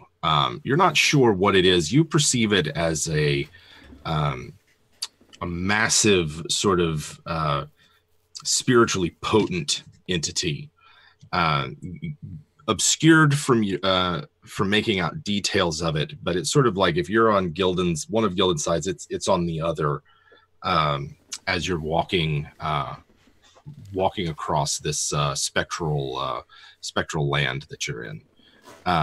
So, real quick, what Baloo doing, and then we'll get back to Gildan. I'm thinking about, like, what large, does it seem powerful? Does it seem in control of itself? Oh, yes. Yeah. It comes and goes as not always present, but occasionally is there, and is a potent force when it is. Can I talk to it? Does it respond if I say something? It does not respond if you talk to it. Okay. I have my guesses about what this could be, but for now I'm going to just watch it carefully. Yeah, it seems more... you know that it regards you and notices you. You can feel it sort of perceiving you. Mm-hmm. But in terms of interaction, it doesn't even seem to really interact with Gildan. Just seems to be a presence occasionally with him. Mm-hmm. And so Gildan, back in the land of the living, you're making your way northwest. Are you just focused on walking, or are you anything else that you're attempting during that trek? It's kind of single purpose. Gildan is quite adept to surviving on minimalist. He just wants to make sure that he finds the right site, that he is able to perform essentially a 24-hour ritual with minimal interruption, and and then lay Baloo's body to rest. He has no need to procure any extra advice from any beings that have any particular connections to him. And that is what he will do. Jim, before we switch back, I want to do one thing as Baloo. Mm-hmm. I want to stop and see if the entity continues to follow Gildan in my body or continues to follow me. It's definitely following Gildan, although after a certain point, you don't see it anymore. Okay. It's not there the entire journey. Okay. I just wanted to know that. I'll keep up with Gildan. How you reach a spot that your intuition looks right. It seems to be a series of shallow caves or rocky area. You can tell that the land is sloping gently downwards towards the Hound River, that's just a bit further west. And looking at this particular vista, you sort of just see the wasteland from north to south kind of stretched out in front of you. Oh. Kind of feel like Jin in the Dark Crystal. All right, hold on then, and just kind of, it's like, I have a feeling that this is the place, or the place is nearby. I'm going to kind of go against my better judgment and perform a divination and beseech Baba Yaga if this is indeed the site, or to guide me where I can lay my friend to rest.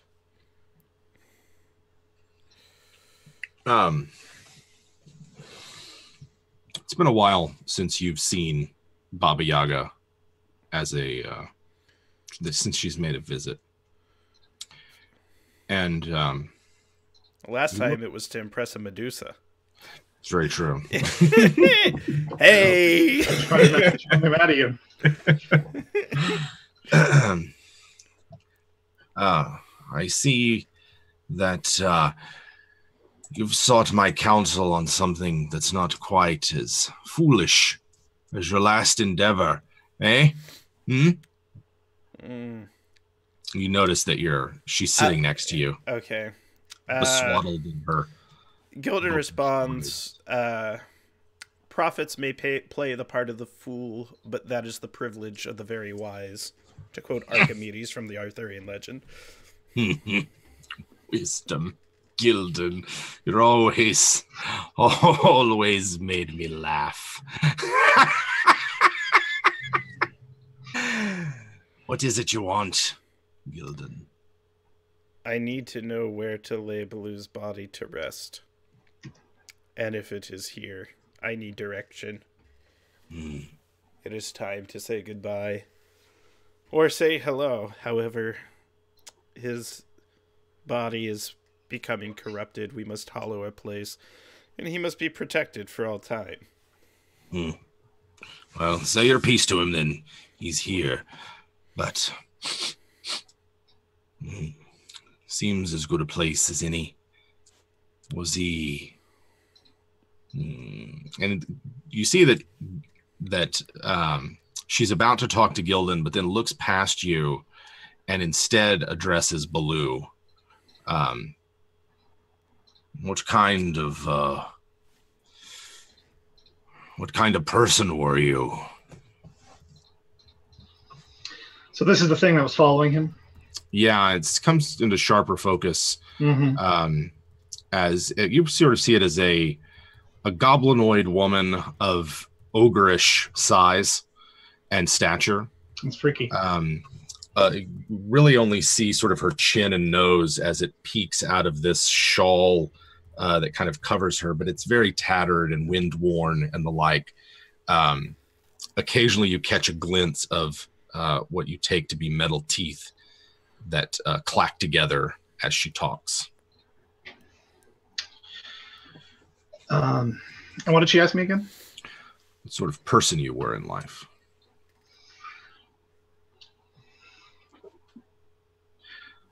Well, I would like to think I was a good person. Can you see me? Obviously. Again. Can he see me? If he wanted. If he wanted. It's hard to get him to do anything. He's always been stubborn. Yeah, yeah. That's why I like him. Me too. You know what? I think I was a good person, although good really wasn't the point. Mm-hmm. Be responsible when it counts. No one tricked you. No one got the better of you. Well, that and look out for the bigger picture. Did you feel at peace? Yeah, I have things to do. I still do. That hasn't changed.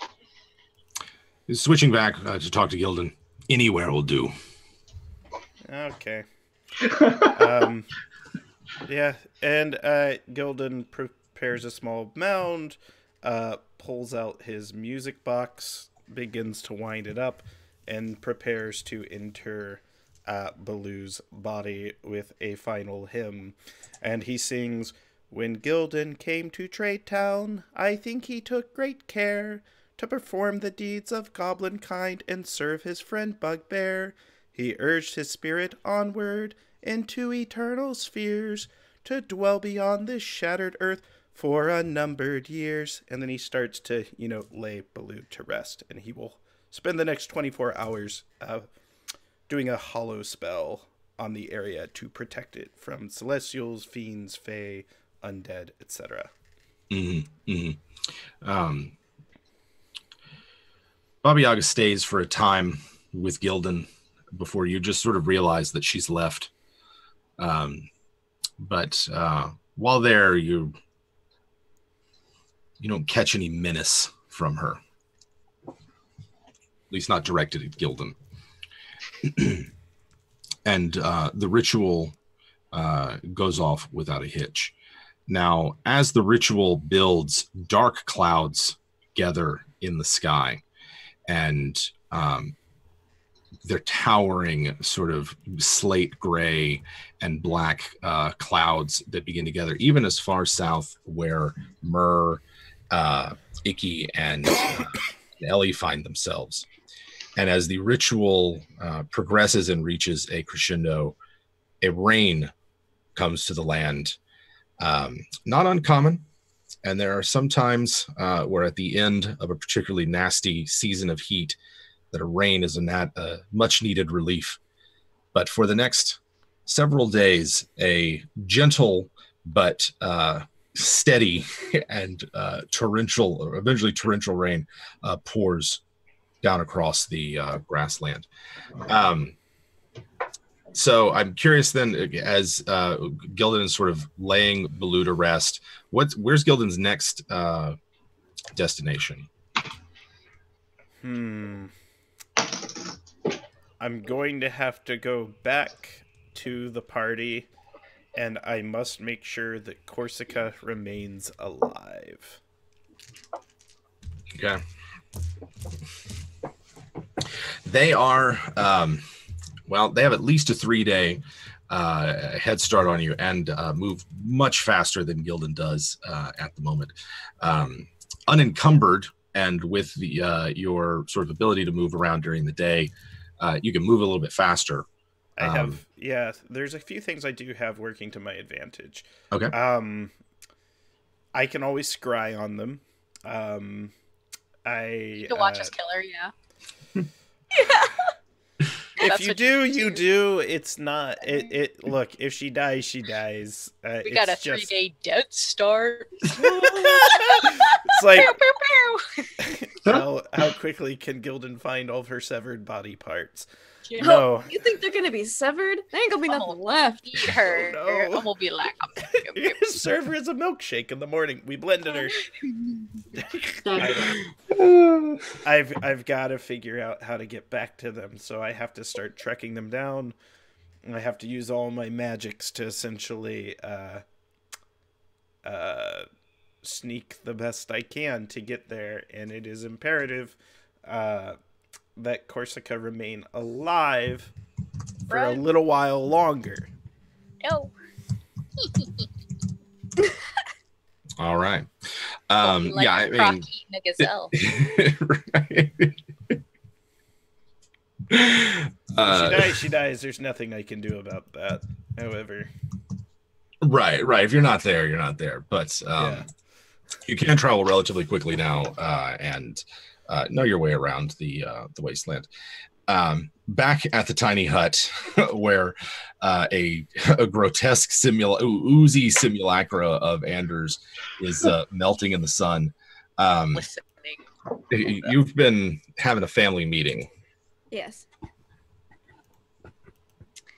All right. Vicky, I'm sure you heard everything.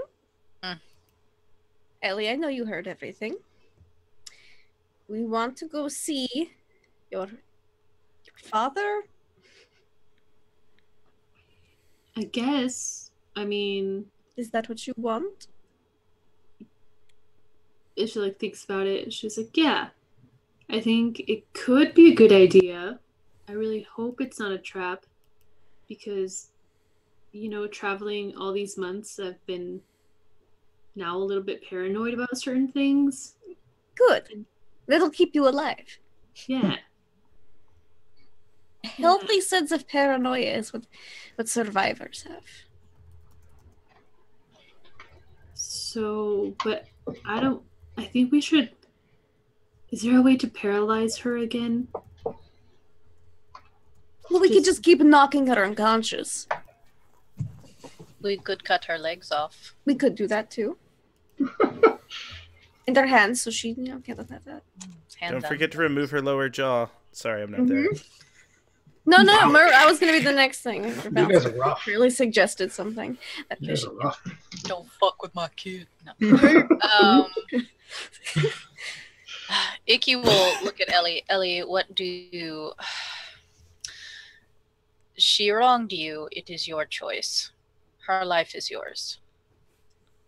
Well, I don't really want her dead yet. Yet. Okay. We can work with that. You're like, all right, there's hope. I was like, look, I regret this. But I just She wronged all of us, really. You don't mess with someone's daughter. You don't mess with it. It's a personal affront on many levels to many of us. Okay. But maybe. I mean, he did say she had something that he needed. Do we have it? Do we have it? We have. Y'all haven't really had a chance. I mean, you found that charm bracelet, irradiated magic. You didn't really find anything else on her. And other than that, you just have that wheelbarrow with stuff that kobolds gave you. Yes. So we could keep her alive for a bit until he gets back what he needs, and then we could see what his intentions truly are. Yeah, we can bring her with us to Anders, see what he thinks. Of course, he'll have no say in the matter, really. But yes, we can see if what it was that she was.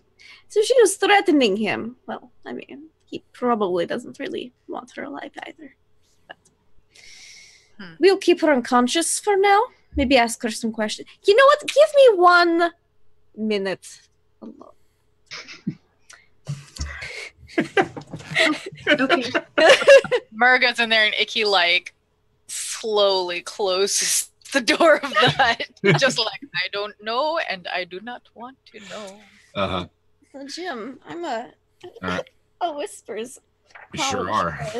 I would suggest use some words of terror on Corsica. I'm gonna just have the thaumaturgy flame eyes going. Basically unleash my inner devil and just lay into her and attempt to scare the shit out of her. Okay. Scare her straight. Yeah, scare her straight and honest. Okay. She'll have to make a wisdom saving throw against it, because, that's great. Mm-hmm. You messed with my daughter. You don't do that. I hear you also stole from me, which I incredibly do not appreciate. That people who steal from me don't live, but Ellie wants you alive, and now and therefore alive, maybe maimed you will be. This all depends on how cooperative you are. You can, so I failed to save. Okay. However, is it like a frighten effect? Is it like a fear? I believe so. Yeah, they are frightened of me. You can see it take root, and for a split second, a look of panic and terror takes over, and then something like her pupils dilate, or something happens, and she goes back to just this calm, placid sort of look. I'll narrow my eyes even more. That just makes her even angrier. Like, that always works. It worked for a second. You bitch. I'm to start taking fingers. Is she regenerated? But actually, I'm not even in there. So you'll be able to come in a minute. We're gonna be bad. Be Icky's turn. A little melty bird told me that you threatened Anders. I don't care about him, but what was it that you threatened him with? I'm very interested in that. I threatened that if he didn't perform the ritual outlined in your whatever it is you had, that I'd find him one day past his wards, and I'd take him apart piece by piece, first taking anything he could use to cast a spell at me. I'm an insight standard threat. Insight. I don't know, man. I kind of like her now. Like, oh, that's a great roll. 21. She seems truthful. I'm shit at insight. Damn, man, do we have to kill her? Like, I don't know. I kind of like her. So she threatened him with the ritual stuff that she stole from me. That's what she says. Okay, I'll be like, solid strategy. I'm done with you for now, Icky. I'll just be like, just a second. Oh, shit. Shit. As you sort of like have done this, and you turn and you notice that she has slipped a hand free, and that the end of it has turned into 5 long lashing talons that she is attempting. Oh, okay. That's fine.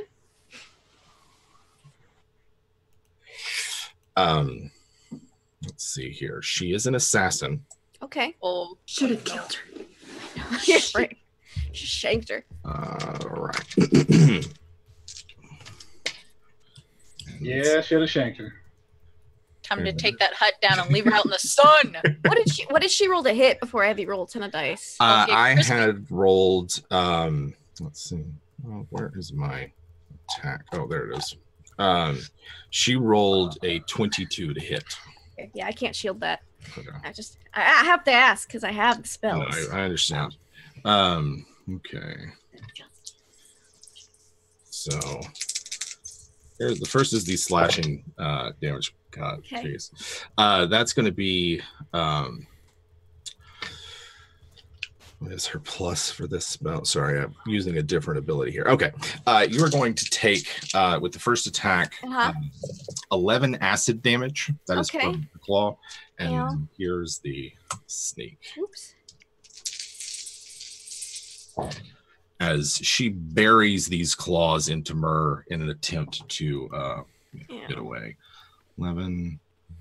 The hell were you extreme? Right? And with her not too far away. With her sneak attack, that is going to be. Dude is fired. 37. 37. And we hadn't had a short rest. If I'd had a short rest, I'd been fine. But I'm unconscious. Okay. Oh. Then Icky comes in and sees Mur's body on the floor with a big ass blood and nothing else. At first she's gonna knock Axtrom up the back of his fucking head. Don't need to leave her alone with him. And he's like, if something like that happens, he's got the axe. He's searching around. What do you do? Yeah. Keep on the move, looking for something. Okay. Shit.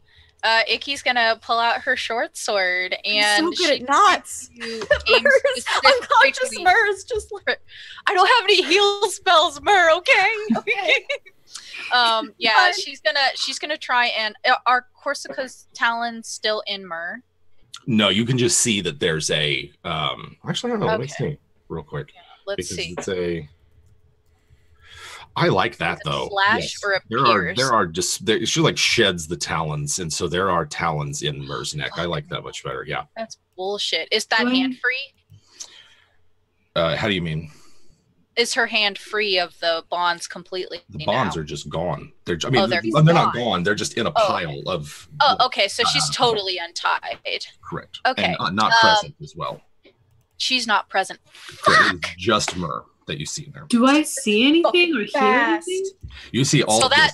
Icky comes in. That hut is down now. Yeah, the hut's down. The hut's The hut's gone. down. As soon as I was unconscious, the hut disappears. I think the hut's still there because it's not like a concentration effect. It lasts is as long as actually, it I lasts. think. Leovin's? Isn't it? I didn't think Leovin's was concentration. Actually, yeah, I don't think. No, it's 8 hours. It just Okay, lasts as long as it lasts. Yeah, so she's still in there then. Well, now anyone who's inside when the spell is created can leave and enter and pass leave. through freely. Yeah, but I forgot whether it's go through the door or go through the walls. She Yeah, goes there's it's not really a door, so it's fake just, door. Hey, dumb spell. All right, so real quick, I mean, this is she's all also like it. That's fine. Okay, yeah. So she's Mur. just gonna go to Mur and pull the talons out.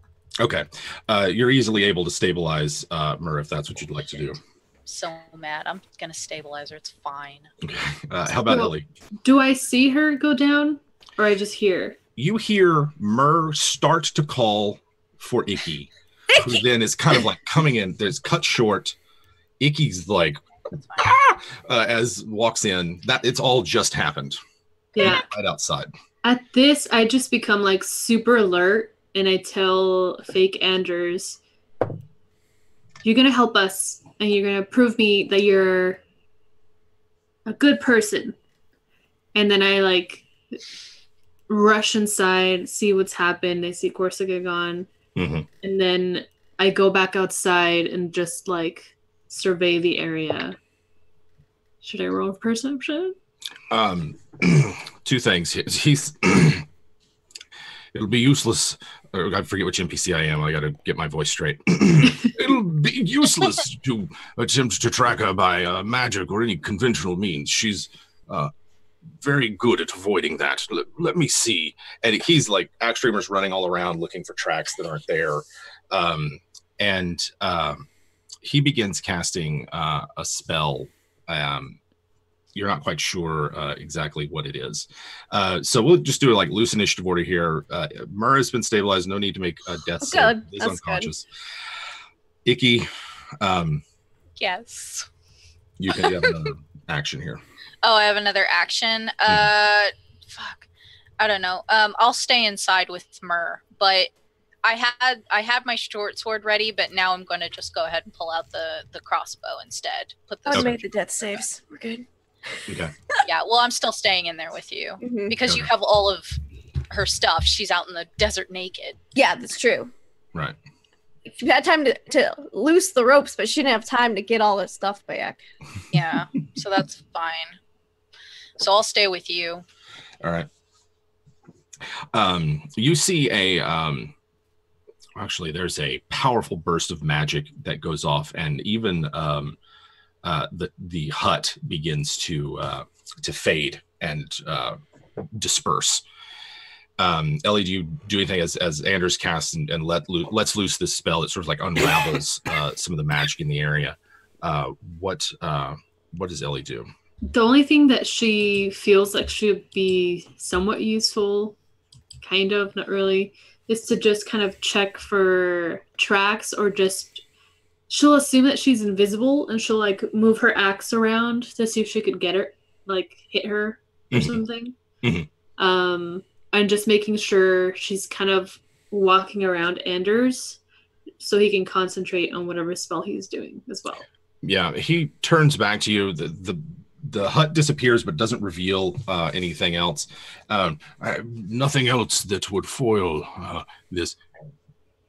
If that didn't reveal her, then she's probably made her escape already. And he looks very concerned. So what now? Should we still go to my dad? You have her things? Pretty sure we do. And she rushes inside, like, and she double check. Yes, you do. Tells him to come in. It happened way too quickly. Yeah. Yeah. Should have taken her teeth. Should have taken her jaw, her hands, and her legs. Shouldn't have just been Mur alone with her. I knew I should have ripped her arms off. But next time. We're a better person now. Well, she would have been feared, but then something else was up. Yes. Do you say that in front of Anders? Oh, I'm unconscious still. Oh, I gotta wake up first, and then there's gonna be a spout that comes out of her as soon as she wakes up. Okay. All right. If you give me a minute, I can revive your friend there, but we should be on the lookout. And that's an invisible. She is an invisible opponent who cannot be tracked magically and who has a ridiculous stealth and otherwise score. Do y'all have anything that maybe can get her? Gildan does, but he's the sun. She's well, naked. There's that. She's without any of her gear. She's gonna fry. Good. It's what she deserves. I was gonna say no, Gildan I don't can have track anything. her, but he's not there. Yeah. I think we should leave as fast as we can, personally. She will die in these hills. I really doubt she'll die. No, we're not that lucky, I think. We have what she wants, at least. He seems to be, like, itching to go. Like, very anxious, very nervous, just sitting out here in the open. Sweating to go. Yeah, he's, like, dripping. In fact... You see now that he has a buck, like a spittoon with him. Like a giant one. Oh my god. Then we should go. Which way do we go? I'll direct you. And he points towards the skiff and is like, is that your vessel? Mm-hmm. Can you heal Mur? Yes. And he, you see him take a piece of his sweat. And almost like he rubs off the top layer of his skin with it. It's like gelatinous and chunky as well. And he lovely uses it to patch up the 5 holes in Mur's neck that were left by the talons. And it takes a minute, but it's a regenerates remarkably similar to how Corsica regenerated. I hate this. She probably smells terrible now. You get like an HP a minute for the next 10 minutes. Nice. That bitch, I swear I'm going to rip her tongue out, and then it's this burst of infernal. And so for like only Icky and maybe Andy can understand it. But her tongue out, and I'm going to shove it up her bin. Oh, just...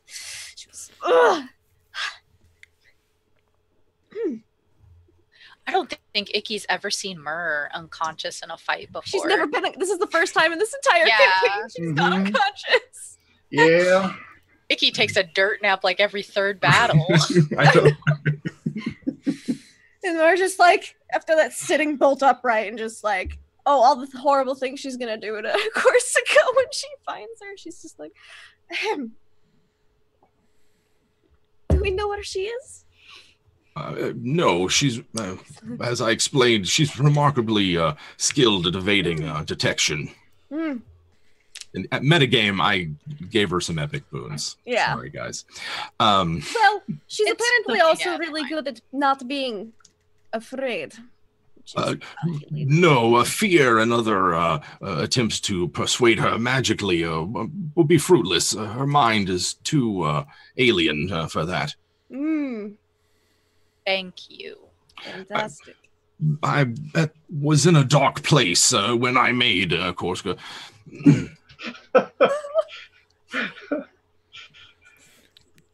All right. He just doesn't even want to look at him. He's you remember that like the first X-Men movie where the senator comes out of the ocean and he's all like clawing on it. Yeah, that's what I pictured. Yeah. All right. Like a flesh-toned orange dreamsicle just like set out in the summer sun. Yep. No. It seems just gloopy. Well, I prestidigitate myself clean. All right. Prestidigitate yourself clean. He's anxious to get in this air skiff and get out of here. Yeah. Like, we'll go to the skiff. We'll to your father. Then we'll kill Corsica. This is great plan. Let's do it. Okay. Axe Dreamer. Or she uses his real name. The Yeah. Croithic. You're the most demon names and devil names. So. Right. Croithic. You're going to learn how to drive the skiff. All right. All right? That's all right. I don't feel good. I'm gonna rest. But I'm gonna backseat drive him. I'm gonna backseat teach him how to drive. Okay. Like, if you need, he's still him. got some spells left to heal you if you need some proper healing. If anybody does, he's got a couple of slots left. Well, after 10 minutes, I'll have 10. So she'll just take it. I'll just take it. I have 9 hit dice. That's plenty. Okay. Yeah, you're about to get to a point where as soon as you get on the air skiff, and get out of there. All right. Anders directs you across the landscape, vaguely southeast-ish, towards a set of low hills. And as the day sort of like wanes and the suns begin to set, you can see these sort of hills arranged and another colossal creature of some kind. This one appears to be maybe skeletal or something. It seems to be chained or bound to one of these hills. That comes into view right as the sun's setting. Cutting back actually a couple of days in the future to Gildan, as you've laid Baloo to rest and you're on your way back towards finding the rest of the party. Give me an idea of how you proceed to do that. All right. So I have a couple options open to me. Let me. The first thing that I'm going to rely on in character is the general direction that I believe the party to be headed. Southeast. Yes. So the opposite of the direction that I headed in. The second thing that I'm going to attempt to do is attempt to scry on essentially Icky's the one I would be attempting to scry on because I have the most icky parts to help lower the save. Yes, I got Icky's. We have a bond. With that said, but the main thing that I'm trying to do is we always leave a wave of destruction behind us. So I'm essentially going to try to follow whatever elemental trails the party had left. And I think Gildan, being a trained tracker who can rely on sort of these magical means, looking for campsites covered in blood, because we tend to leave those in and around campsites. Well, maybe we don't without Baloo and Gildan there. Unfortunately, while my character doesn't know, you did kind of get stabbed back there. I did. Merblood. Yes. Rarest kind. It is pretty rare. Yeah. But also, as with any sort of wilderness trek, the most, I mean, if you were to follow, we'll use actual history. If you were to follow the Union Pacific Railroad, it's the same trail the Pony Express rode. So it's kind of like, this is the way people travel. This is the safest way to travel. It's all, you know, essentially wild lands, but there should be evidence that this is the trail. Right. Last and but not least, I can minus 15 to her save against being scryed on. Yeah. Last but not least, the simplest way for me to do this is to attempt to track but try to locate creature or scry on the elemental trapped in the air flying device. Because that would give me the most definite orientation. But that's essentially, without getting too Lewis and Clark on it, that's what I'm trying to do. I'm trying to rely on my divination magics to get me directionally accurate. Yeah. I see a sand crawler and I live in there till I get bought by Uncle Owen. Got it. Right. Yeah.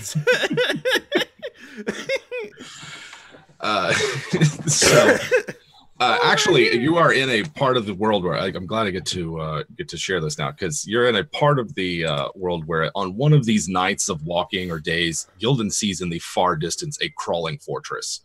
It is to the northeast. It looks like, you remember that movie Wild Wild West? Yes. It's kind of like that spider, but with like Castle Ravenloft on top of it. I need it. Gildan sees that like to the northeast of where he buried Baloo. Later. It's like... But as Gildan sort of makes his way, we'll montage this particular scene. And I don't know, if you're scrying on Icky, I do need a save, but Icky gets a minus 15 due to Gildan's familiarity and the shed scales that he has. The Kraythik learns how to drive the skiff and is our new night driver. I don't even have dark vision. Well, okay, I'll let you be daytime driver. I'll just put the huts around you. Yeah. I'll take night shift. But you're able to find the general direction that they're headed. It appears as though the last place that you were able to detect them with scrying was a formation of 7 hills that is arranged around a what appears to be a magic circle that has a diameter exceeding greater than 100 yards. It is a truly large and intricate inlaid circle at the center of it that has a colossal, like, titanic skeleton that is bound there by this silver thread of a chain. That's the last place you're able to see them, and that's where Anders leads the party on that first day that you're with him. That is generally south east of where you're at, Gildan. It's going to take you a while to get there. Let's see.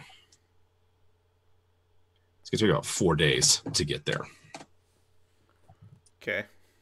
So Gildan's about 7 days behind the party in that sense, about a week behind the party. Anything particular that Gildan does while like anything that you're working on during that time, or you're just like walking using these pathways and your magic to find the party? This is very much, Two Towers, Aragorn, Legolas, and Gimli, which is me and my tiny servants, right? That's what I've named them. And we're essentially trekking across the desert, trying to, eventually, if we have to, we can run overnights. We have some magic that'll reduce the effects of exhaustion, etc. We should be able to cover. I mean, they're much faster than us, but they have to stop to pee a lot more often because of Ellie's weak bladder. It's true. She's very fragile. Yes. Breaky. Yeah. So you can force movement. There's other things you can do. That's we're essentially trying to. I should just have my servants carry me.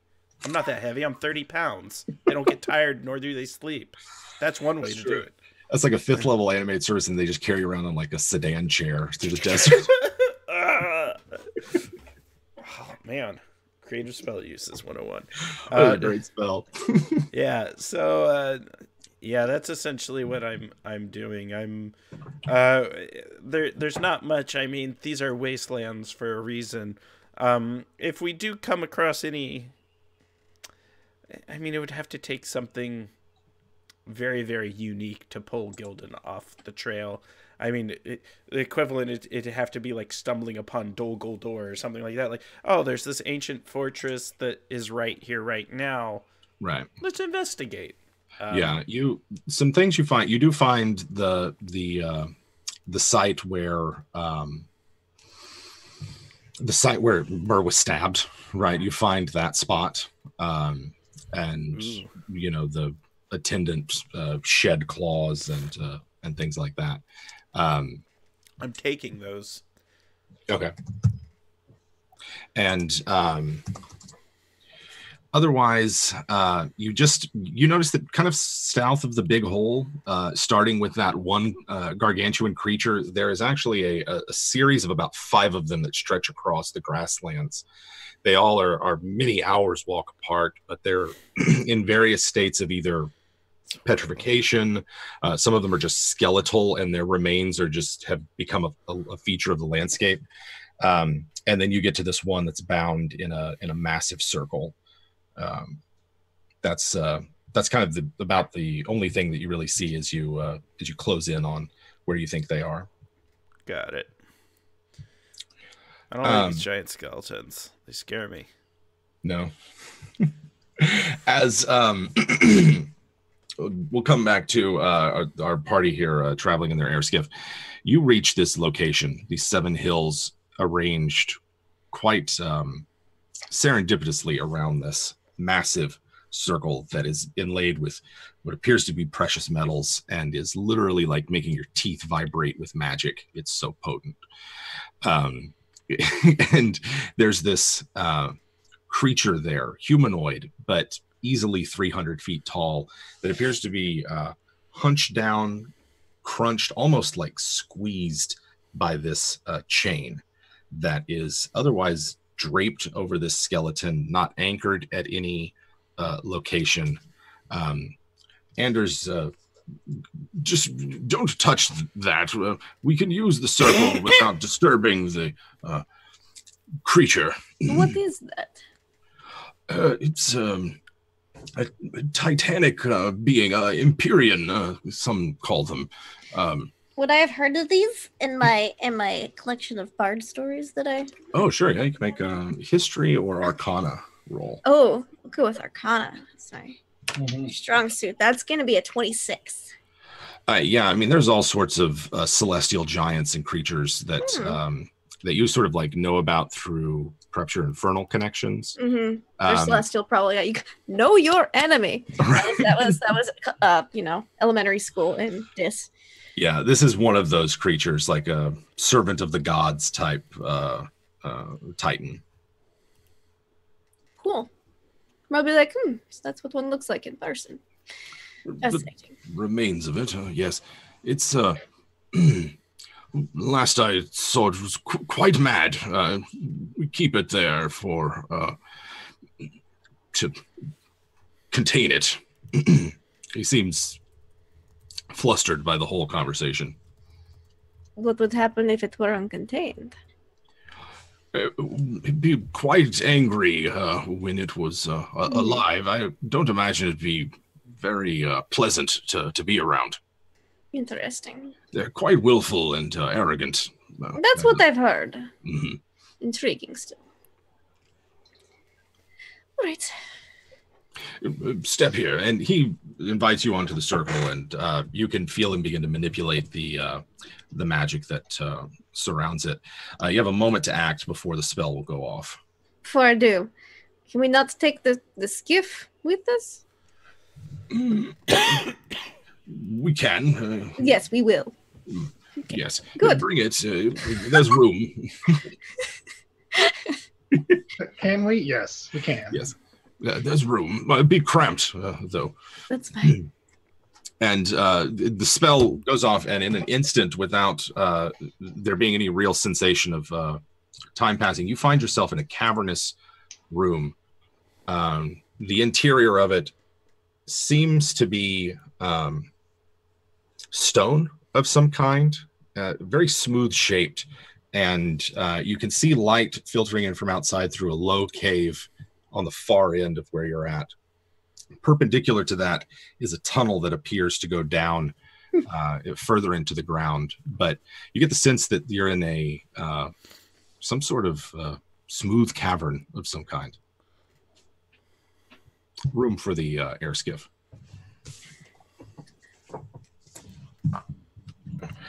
Ellie, I know this might seem strange for you, but by now the simulacra is melted into more like it's lost about half of its mass. Is all goopy. Facial features have drooped and become formless. Difficult, different from what you remember, but this is your home, I suppose. It is very different. I actually don't remember this part at all. I don't think that he would have let you out this way. Probably through the garden, yes? Mm-hmm. Well, I'm sure we'll get to that. As he becomes more and more jowly and liquid. Gross. Are you almost there? Not too much longer. And he leads you down this tunnel. The walls of the structure that you're in take on a more black and glossy substance, more like obsidian or a very, very highly polished ivory, except not white in this case. The whole interior here seems sort of like a real H.R. Geiger feel to it. Everything here seems molded and sculpted. You get a sense of bone structure, perhaps. It all feels very organic as you get deeper and deeper into here. And you enter a very cavernous room with this sort of like vaulted ceiling that has these rib-like structures that run along the top of it. And it's all filled with the familiar things of Anders' life. You see tables and chairs and little pots of bubbling something or other with little smoke coming off of it. It has a homey smell and feel to it, but it's also different than you remember it, Ellie. It seems more cluttered. Like in the time that you've been away, he's maybe not taking care of himself as well as he should have. That's the sense that you get as you enter into this large hall as Ellie comes home. This all looks weird, but I'm pretty sure, like 99% sure it's home. I don't think he keeps all of the illusions and the like going that he did when you were here. Prefers its a natural state, as it were. Hmm. And it's at that a creature comes up to the group. It appears as though it's an arm with a hand on each end of it that sort of walks up and sort of crawling along the floor to you. There's where its elbow would be, it sort of bends, and the second hand kind of comes up, and it holds itself out as if to take something from you. The simulacra takes off its soggy, wet outer garment and hands it to the hand who takes it. There's others like it. No two of them quite the same, but they appear to be animated body parts and little homunculi that are sort of like one of them just has two arms and kind of like crawling around. Another's more frog-like. They're all just these sort of tiny little critters that seem to come out of the woodwork and surround you and greet you. Hi. He kind of looks at all of them confused. A couple of them wave.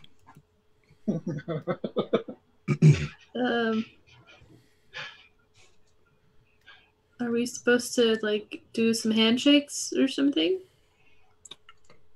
No, you sit and you should be fine. If you need anything, Ellie, you know who to ask to get it. If you'll excuse me, I need to make my way down back to the ooze pits. Oh boy. If I might. Otherwise, I'll need the spittoon soon. Of course. Okay. She just looks around confused. Yeah. Kind of scared. It's sort of like I said, the furniture is what you remember, but this whole place, whether whatever changes he's made since you've been gone, makes it seem a bit unfamiliar. The simulacra shuffles off, leaving a prodigious slime trail in its wake. And it's not long after that you hear other steps come out from another hall. It's difficult in this room, given the way the furniture is arranged, to quite tell where the exits and entrances are. But you can tell that there's at least a tunnel that goes much deeper into this cavernous hall. It perhaps runs a considerable distance. And that you get the sense that there's maybe something underneath you, floors or levels and the like. Maybe you passed a staircase on the way here. But as you're sort of getting your bearings in this sitting room, Anders, or at least seems like the Anders, because he's not moist and soggy, and shuffles out and seems apprehensive and hello. I imagine Ellie's on this couch with like Icky on one side and Mur on the other. It's just like a hype train. What are you? And the thick arms crossed. Right. Yes. I'm glad you were able to make it here. I trust there was no trouble along the way. Well, and I look over to Mur.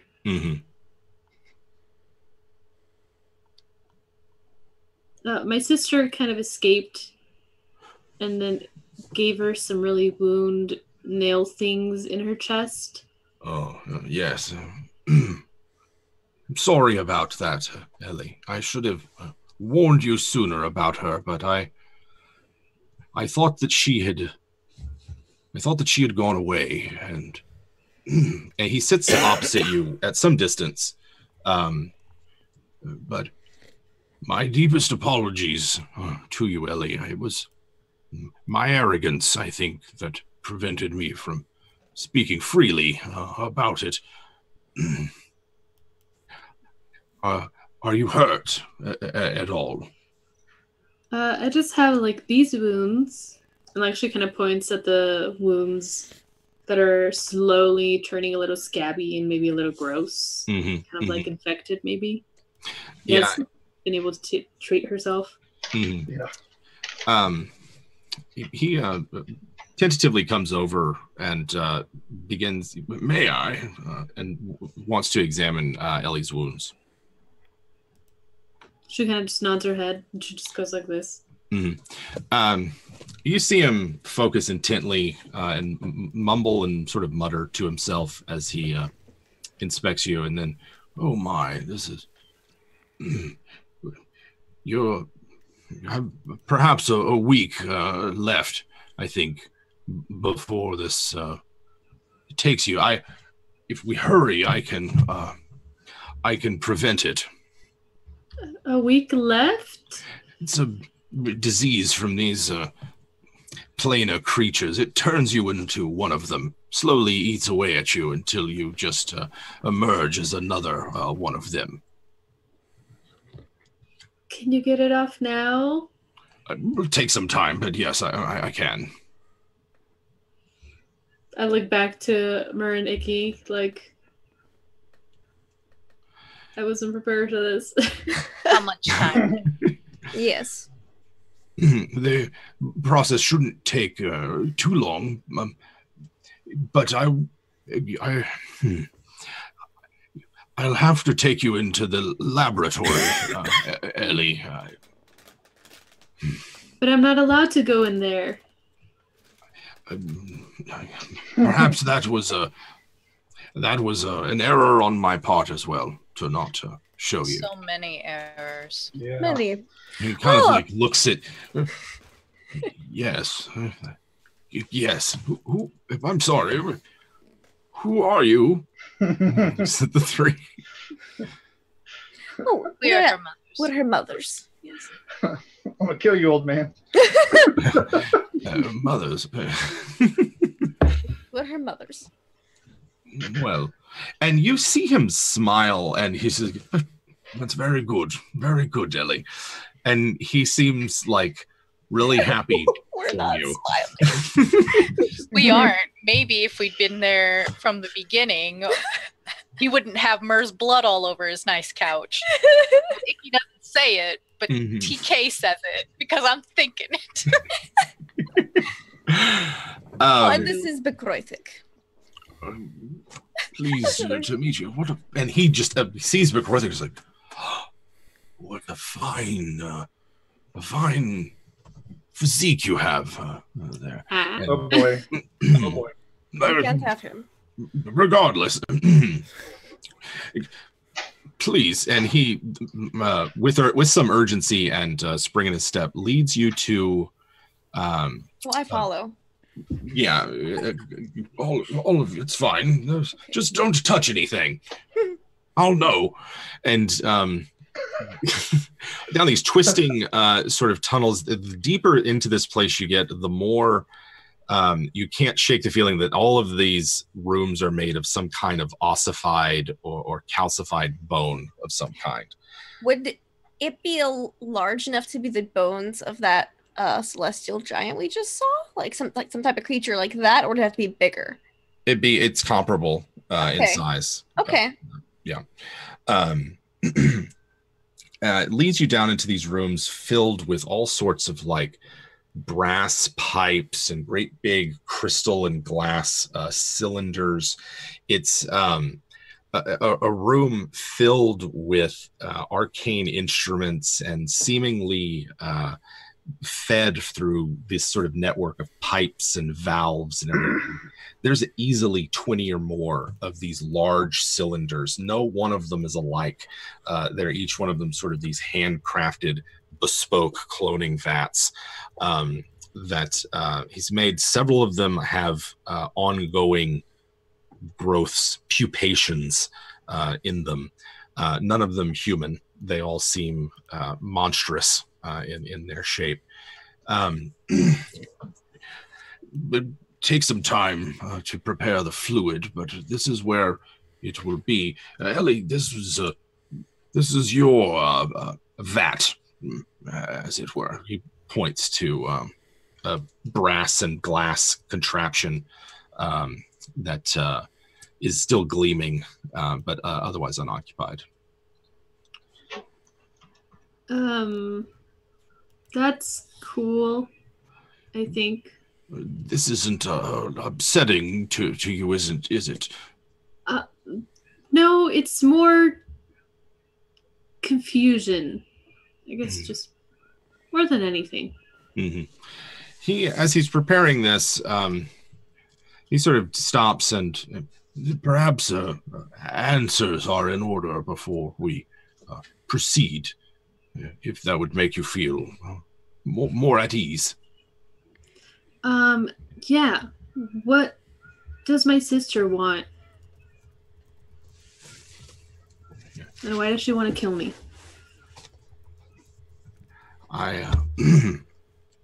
She wants a power, mostly. When I created her, I had a great many enemies. And their elimination was of the utmost importance to me. She resented her position, I think. And as I saw the error in my ways and set about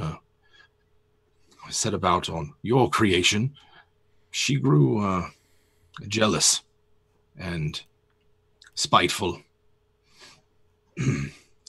I have been unable to persuade her of another course of action, and I fear that she has embraced her monstrosity within her.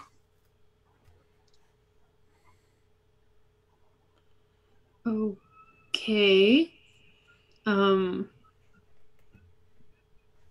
It's a pretty good answer. So, I mean, what happens now? If we capture her again? Like, is she gonna die? He looks really conflicted at that. And I don't wish it, but I fear that might be what needs to happen. It's a very unpleasant thing to discuss. I'm very sorry, Ellie. And he just goes back into this sort of loop of apologizing and seemingly seeking Ellie's forgiveness. I mean, what's done is done. It's in the past, and now we just need to get this weird stuff off me. Yes. I don't want to turn into a slime monster. Also, I have a question. And then she lowers her voice a little bit. Is there any way with your, and she kind of just points at everything, experiments that you can bring back a dead person? It's possible, yes. But not an area that I have explored much into, though. Okay. There are other options, though. Death does not have to be the end. What do you mean? For instance, we could clone and bring a new life into the world. But it wouldn't really be them, right? In a fashion, but life is a messy thing. Every attempt produces a slight variation. Not always an exact copy. Life finds a way. Sorry, life finds a way. And he's happy to sit and talk for any number of time. It will take some time to complete the ritual that will rid Ellie of the chaos phage. I'd like to return one last bit to as this sort of it's going to be a while before Gildan catches up. And I'd like to get back to Gildan just one last time. You're on your way, having passed this this campsite earlier in the day, Gildan. Any changes in what your plan is?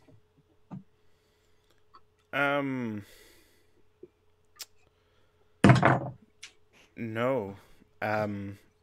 There can't be any, though. I kind of want to send a sending spell to my tiefling boy who's running around mad. Be like, come on, we're gonna walk together. You can. He's in the area. That's what essentially I'm going to do. It's gonna be like, right. Come on, catch up. All right, go catch up. It catches up at a campsite at some point. Yeah. The spell, and don't you stop till you find me. Okay, Gildan. Right. How's it doing, Gesh boy? Yeah, but essentially the plan is to continue following and attempting to lock down on their position. It's essentially the way Gildan's lived his entire life. Yeah. You're fairly confident you're making your way towards this circle. What to do when you're there? I never have any plan. Yeah, it's like, all right, we'll figure it out. Nah, it's fine. Yeah, I don't really have... Gildan doesn't have many other threads to follow other than maybe raise an army and send it to the Medusa, but not in this location. This is Bush League. All right. So you're at your campsite. You've got your tiefling there. You're going to make your destination within the next day. And then you'll be... that's when you'll have to... You're going to start winging it. Yeah, that's right. That's right. What is it they said in chat? Gildan plans 3 steps behind. No, Gildan doesn't plan. There is no 3 steps behind. It's all right. Mer would like to ask Anders before we end if one of his enemies was Leng. The name isn't familiar, but... Army of servitors, large flying pyramid. Pyramid is I've seen more than one. No one by Leng, but between you and me, there's been a great many that have come and gone throughout the land that don't quite remember as much about it as I would like to. Of course. You can make it. I'm gonna have Murray do an insight check on. Okay. Yeah, I was gonna be like, sure you've heard of Leng. Oh, that's not 21. Rocking that insight. Okay. I normally fail every single insight check into anyone ever in all my games, so this makes me really happy. You get the impression as sort of like listening to Anders' response that Anders is way older than he seems. Okay. Way older But and he hiding a appears lot. Human. This Bonnie that you're looking at now, Yeah. now that you're kind of with, is more half orc than human, but really old. Really old. Okay. Yeah. Interesting. Half-orc. Yeah. Especially for a half-orc. I know. 70? Yeah, this is easily into the 100s ish, like decrepit old. It seems. Yeah, interesting. Just file that away. I'm getting like 5 different people. I'm getting so many messages. Give me just a second. As we close here, right. About the single one, I guess I'll hold off. Just a sec. So as we close here, basically what it's going to be is Anders is willing to open up about a great deal, and it's a while before you expect that Gildan will catch up with you. About the second day into this stay here, it begins to rain. It starts as a very steady and slow rain and picks up over the course of the days to sort of be a torrential rain. And it's not unseasonable, but the amount of it and the intensity of it is unseasonable. I don't think we got quite to what Gildan was up to. And then Josh, I think you had one last thing before we close. So we'll go to Gildan. You're on this night. It's been raining for a couple of days as you've been journeying. It's still hot, but it's not as bad. And your tiefling friend has, breathless, shown up to the campsite. All right. Reaching out to Corsica with a sending spell and seeing if she's willing to go with me to venture onward to the greater circles, as I shall call them. And I can only promise my protection, but she seems to have some use. Better she doesn't run around like a fugitive. She responds to your sending with, I'll meet you there. Where are you now?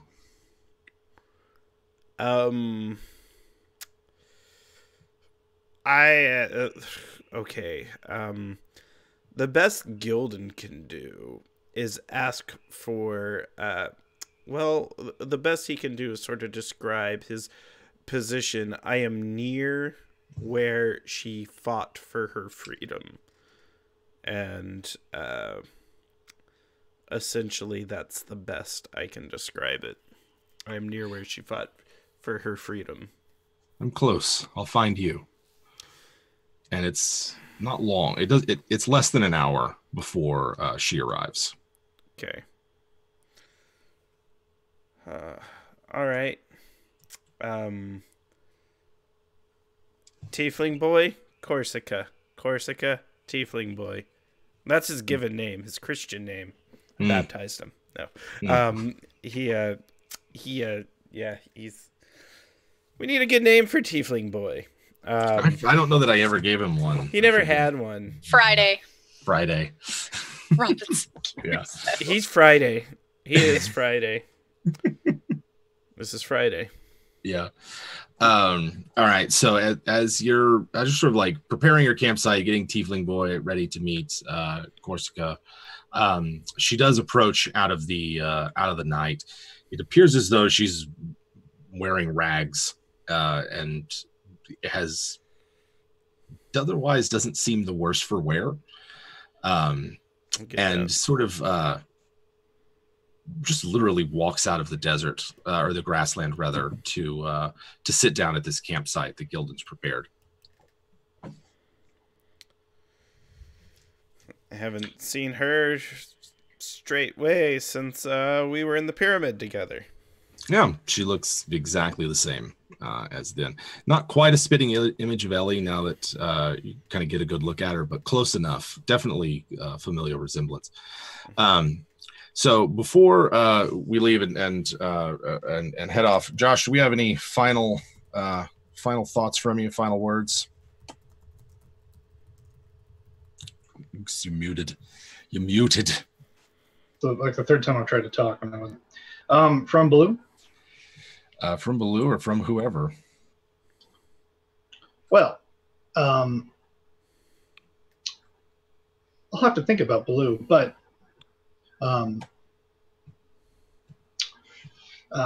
Gildan is being tracked at the moment. Mm-hmm. And this individual has speed. He's got a metal chariot that seems to hover in the air, pulled by a beetle. He's got goggles on and a scarf wrapped all around his head, no skin exposed. He's got an orange and blue cloak flapping in the wind, and he is following every lead he can, looking for Gildan. Or they are following every lead they can, looking for Gildan. Okay. This individual is getting close, maybe? Certainly. Yeah. Okay.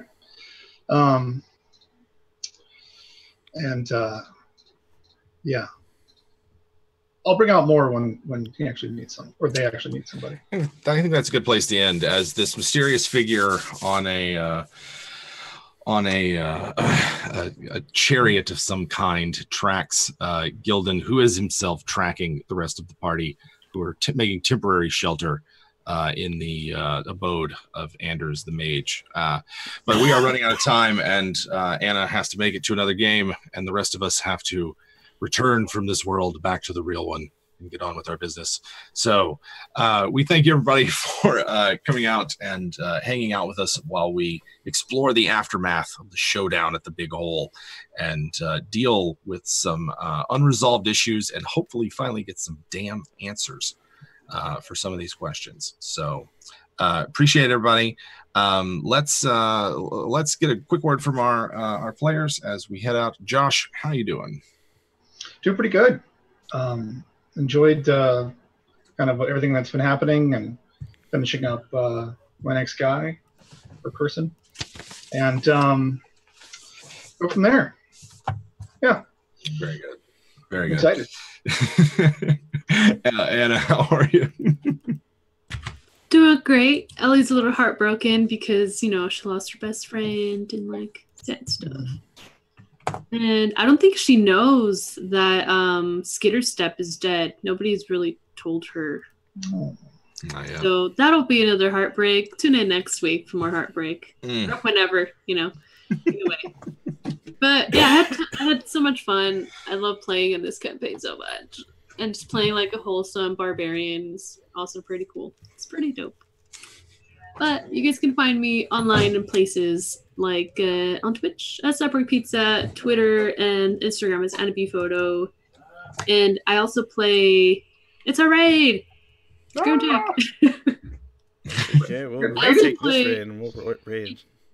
Kind of wholesome character in Spartacus's Ryutama, which actually ends tonight. So right after this, I'm going to be there. So go check it out on Spartacus' channel. Last episode ever. So yeah, that's me. Thanks for tuning in. Thank you, Anna. TK, I really hope you're not stressed out. No, Marcus protected me emotionally the entire time, so it's fine. Every time I started to get stressed out, I would just look over to my other screen and see my beautiful husband looking down on me and saying, "It's okay, TK. Everything's going to be all right." Except I'm still stressed out. Actually, I'm not stressed out. I'm just mad because my first impulse was to pull that woman's arms off, and I didn't do it. And you shouldn't. Your first impulse was to not go in the village. Yes. And I was like texting Lindy the whole time, being like, "No, we can't kill her because Ellie said not to." And I'm not. I was so down to kill her. Yeah, I was like, I can't take away Ellie's. Like, we gotta kill her, Icky. We gotta kill her. Whoever, like, Ellie needs to be the one to decide to kill her and do it herself, and that's like part of her character arc or whatever. But at the same time, I was like, I mean, I could kill her. Like, I could pull her arms off. It'd be fine. Like, I could have pulled her arms off, or like, I should have. Oh man, I wanted to bite her fingers off, but then I thought, no, better not. Well, maybe there'll be a second chance. Yeah. Oh man. Plus, I'm just like imagining Icky using her dentures as like giant garden shears and just like clipping the fingers off. But that's like messed up. We're not gonna play that game. Anyway, I'm TK. I write spooky stories on the internet. If you like spooky stories and you don't really like paying for them, you can go to my website, tkjwrites.com. It's great. You can follow me on Twitter, TK Joins the Fray. I have like my schedule and everything up there. Don't pay too much attention to it because it's going to change in about 2 or 3 weeks when I pick up 2 streamed shows on Friday. Nice. Buy my book. There you go. Lindy, how's it going? Oh, it's fine. Doing good. Mer is so bad. She's like, I wanted to kill her. We should have just killed her. She's so bad. And she got unconscious for the first time in this campaign. Ruthless. I know, it's crazy. We'll let that happen a second time, says Mer. It'll probably, I know it's gonna happen again, but oh my gosh, so intense, so many questions, so much to learn. I really can't wait for next week to see, to get some answers, hopefully, and find out about Josh's new character and Gildan Corsica. Ooh, there's a lot. You can find me online at Left Love Lindy on Twitch, Twitter, YouTube, all that good stuff. I run on my channel currently. My main thing right now is that I'm running Mists of Ravenloft on Tuesday evenings. It is super spoopy, and their ship's being attacked by a soul kraken, so that'll be fun. Also on Monday afternoon, we're having our 3rd installation of The Blood Plague, a trilogy DM'd by Jonathan Fry. That's going to be really spooky, so if you like spooky games, check it out. Excellent. And Grant, how are you doing? Not well. My health is actually really bad right now. But other than that, doing good. I'm glad Gildan got to go out and have his little side adventure and lay Baloo to rest. It felt fitting. Obviously, I love this campaign. It's my favorite D&D campaign to play in. And I love the setting a whole lot. It's very much a part of me now. As for me, you can find me online at Wise Puppet Grant on Twitter. I'm on a lot of shows, anywhere between 7 to 9, depending on the week. Over the next 10 days, starting on Saturday, I will be participating in 20 charity games here on the WebDM channel. I'm a producer here at WebDM's Twitch channel. And lots of people from the community are coming out. We had over 150 signups from people from the community. And so it's going to be great. We're raising money for the American Foundation for Suicide Prevention and Trans Lifeline. This isn't, a large corporate sponsored event. It's just we're regular people coming from all over, playing games for a good cause, which is the best way to spend the holidays. So that's all I got. Yeah, I'm really appreciate you guys coming out and checking us out during that time, because this sort of event's really sort of special. I know this is the first time I ever played with Grant was last year during one of these. Lindy as well. Lindy, okay, that's right, Lindy as well. So they're sort of like a special place for me, and we're happy to host these on our channel. So come and check us out. Lots of games being played, and just I don't know, hang out on a Saturday and have a laugh or two. So I am, of course, co-host of WebDM, where we have a YouTube channel where we post Dungeons and Dragons, RPG advice and stuff, as well as here on the Twitch channel where we play on Tuesday nights, Wednesday nights, and on Thursdays. And I think there's maybe an RPGN sometime in the next, between now and Christmas. So keep your eyes peeled for that. 22nd, 23rd, the Sunday before Christmas. Oh yes, the 23rd. Awesome. So there will be that as well. Really appreciate it, guys, and we'll see you here next week. Bye. Have a great weekend.